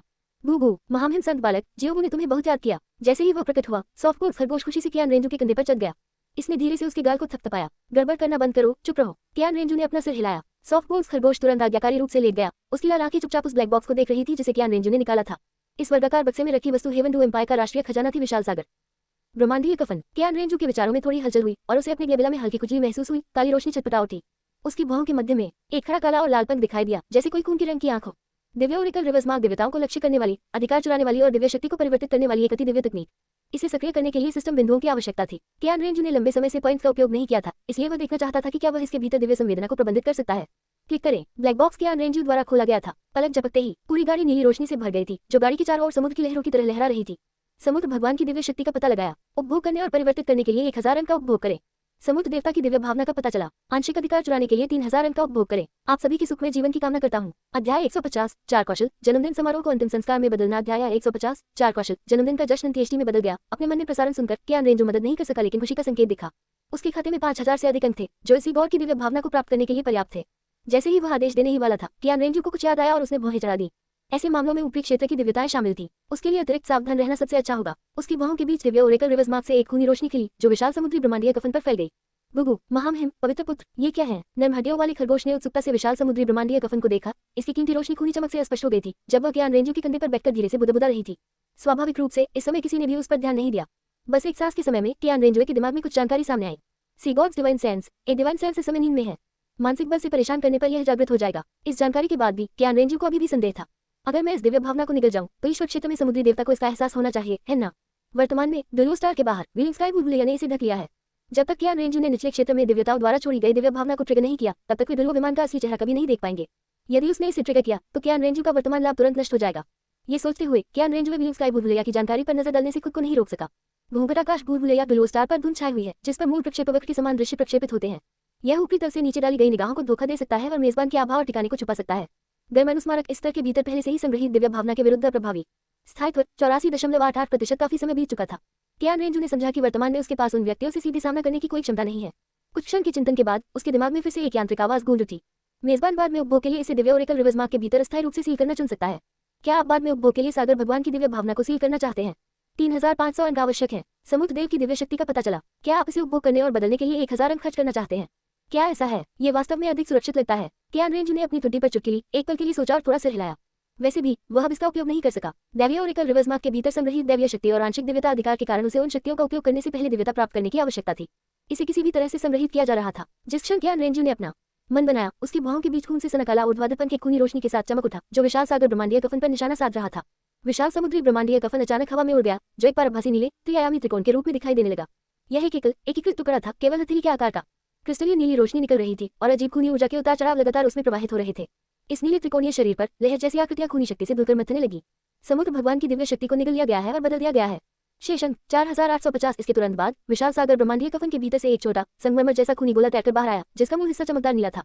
दिव्य ओरेकल रिवर्स मार्ग के भीतर अविश्वसनीय रूप से पतली काली जंजीरें इसके चारों ओर परत दर परत लिपटी हुई है, जो इसे कियान रेंजो की गेबेला में खींचती और डुबोती है। समुद्र भगवान की दिव्य भावना निकाली गई है। मेजबान इसे खा सकता है और किसी भी समय इसके अधिकार को अलग कर सकता है। मेजबान के शेष अंक 1350। जैसे ही सी गॉड की दिव्य भावना उसके गेबेला में डूबी, कियान रेंजो ने सिस्टम की आवाज नहीं सुनी, इसके बजाय वह इसके साथ आई जानकारी से आकर्षित हुआ। खड़खड़ाहट, हवा में त्रिकोणीय वस्तु कियान रेंजो के पैरों पर गिरी और हल्की सी आवाज ने उसे वापस होश मिला दिया। चीख चीख, महामहिम जियो, वो इसे आपके लिए उठाएगा। इससे पहले कि कियान रेंजो झुक सके, सॉफ्ट बोन सर्बिट ने छलांग लगाई, जमीन से त्रिकोणीय वस्तु उठाई और हास्यपूर्वक कियान रेंजो के घुटने पर चढ़ गया। महामहिम यहाँ हे। विशाल समुद्री ब्रह्मांडीय कफन को अपने हाथ में लेते हुए कियान रेंजो ने हंसते हुए कहा। उसकी आंखें सुखद आश्चर्य से भर गई। इस समय विशाल समुद्री ब्रह्मांडीय कफन अभी भी बहुमूल्य प्रकाश और चमकदार चमक बिखेर रहा था, लेकिन इसमें इसकी मूल आध्यात्मिकता का कुछ अभाव था। बेशक कियान रेंजो को जो आश्चर्य हुआ वह उसकी अनोखी उपस्थिति नहीं थी, बल्कि यह था कि विशाल समुद्री ब्रह्मांडीय कफन समुद्र भगवान की दिव्य शक्ति और दिव्य भावना को खोने के बाद भी अभी विचार उत्कृष्ट कौशल रखता था। वे थे अदृश्यता कौशल, हनहाई बॉडीगार्ड कवच, नियंत्रण और लॉकिंग कौशल, कॉस्मिक डिवाइन कवच, जो अपने से 3 गुना कम मानसिक बल वाले दुश्मनों को उनके शरीर को हिलाने से रोक सकता है। समुद्र देवता की शक्ति के बिना इसे किसी भी समय अपने पक्ष में वापस नहीं बुलाया जा सकता था। अन्य 2 कौशल, वास्ट सी रेजिंग वेव्स एक समूह हमला और कॉस्मिक डायमंड ब्रेकर एकल हमला, जिसे पहले प्रकट करने के लिए सभी आध्यात्मिक शक्ति की आवश्यकता होती थी, भी बदल गए थे। आवश्यक खपत को अब वह अपनी सारी आध्यात्मिक शक्ति खर्च किए बिना स्वतंत्र रूप से समायोजित कर सकता है। कियान रेंजो खुश हुआ और उसने सफेद खरगोश के साथ खेलने के लिए अपना हाथ खोला। अरे टिल्डर, नर्म हड्डियों वाला खरगोश धीरे धीरे फुसफुसा रहा था। कियान रेंजो द्वारा उसे धीरे से मसला जा रहा था। उसकी लाल आंखों में आराम और आनंद की झलक थी। कियान रेंजो मुस्कुराया। उन्होंने लापरवाही से विशाल सागर ब्रह्मांडीय कफन को अपने सिस्टम स्थान में डाल दिया और बाहर से निर्देश दिया। सिस्टर लिंग युआन, चलो थोड़ी गति बढ़ाएं। हाँ महामहिम पवित्र पुत्र। लिंग युआन दुलुओ ने अपने लाल होंठ सिको लिए। उसकी आंखें मुस्कुरा रही थी और लगातार लगाम हिलाने लगी। एक ताजगी भरी ठंडी हवा ने उसके चेहरे को छू लिया, जिससे उसके छोटे बाल जंगली दिखने लगे। गाड़ी धीरे धीरे हेवन डू किंगडम की सीमा से बाहर चली गई। गर्म सूरज धुंधले पीले रंग में बदल गया, जिससे पूरा सूर्यास्तमन प्रज्वलित हो उठा। स्ट्रेंथ क्लान के जन्मदिन भोज में मुख्य पात्रों का अभाव था। टाइटैन और उनके बेटे की तलाश में कई मेहमान मददगार बने। 2 दिन बीत गए। स्ट्रेंथ कबीले ने पहले से ही कपड़े की सफेद पट्टियां लटका दी थी। जन्मदिन का जश्न अंतिम संस्कार में बदल गया। टाइटैन और उनके बेटे को स्मारकों से सम्मानित किया गया। लोगों के सुख दुख आपस में जुड़े हुए नहीं है। इस समय कियान रेंजो जिस गाड़ी में सवार था वो स्पिरिट सिटी के द्वार पर आ गई थी। ये सीधे शहर की ओर बढ़ रहा था। बीबी डोंग, जिन्हें बहुत पहले खबर मिली थी, ने पहले ही सभी अप्रासंगिक कर्मियों को हटाते हुए एक बड़ी खुली जगह खाली कर दी थी। लॉरेल मुकुट पहने हुए और राजदंड पकड़े हुए, उसकी सुंदर और कोमलाकृति गहनों से जड़े एक शानदार ब्रोकेड वस्त्र में लिपटी हुई थी। उसकी बाहों पर थकान और गहरी लालसा झलक रही थी। उसके पीछे एल्डर जो और एल्डर गुई थे, दोनों धीरे धीरे आ रही गाड़ी को घूर रहे थे। कियान रेंजो छत पकड़कर गाड़ी से बाहर निकला। उसके चेहरे पर मुस्कान थी और वह लगातार बीबी डोंग की ओर हाथ हिला रहा था। ऐसा लगता है कि जूबी मुझे बहुत याद करती है। बीबी डोंग के चेहरे पर एक आकर्षक मुस्कान थी। उसका राजदन पहले ही जमीन में गिरा हुआ था। महाराज, अपने आप को स्थिर रखें। लेंग युआन दुलुओ ने धीरे से याद दिलाया। धीरे धीरे गति कम की और लगाम कस दी। घोड़े की हिनहिनाहट की आवाज आई। कियान रेंजू पहले ही जमीन पर कूद चुका था और ऊपर देखने और आगे बढ़ने वाला था। माओ, इससे पहले कि कियान रेंजू कुछ बोल पाता, उसकी आंखों के सामने एक धुंधलापन छा गया। एक सुगंधित हवा ने उस पर हमला कर दिया। उसकी बाहें गर्म, मुलायम शरीर से भरी हुई थी। बल का पूरी तरह से आकलन किया गया, जिससे उन्हें किसी भी प्रकार की असुविधा नहीं हुई। इसमें कोमलता, गर्माहट और लंबे समय तक न मापने वाली ताजगी भरी खुशबू थी। आगे देखने पर जहां बीबी डोंग खड़ी थी, केवल उसका राजदन, जिसके शीर्ष पर मुकुट था, बचा हुआ था। सभी को सुखी जीवन की शुभकामनाएं। आज कुछ सामने आया, इसलिए अपडेट थोड़ा देर से हुआ।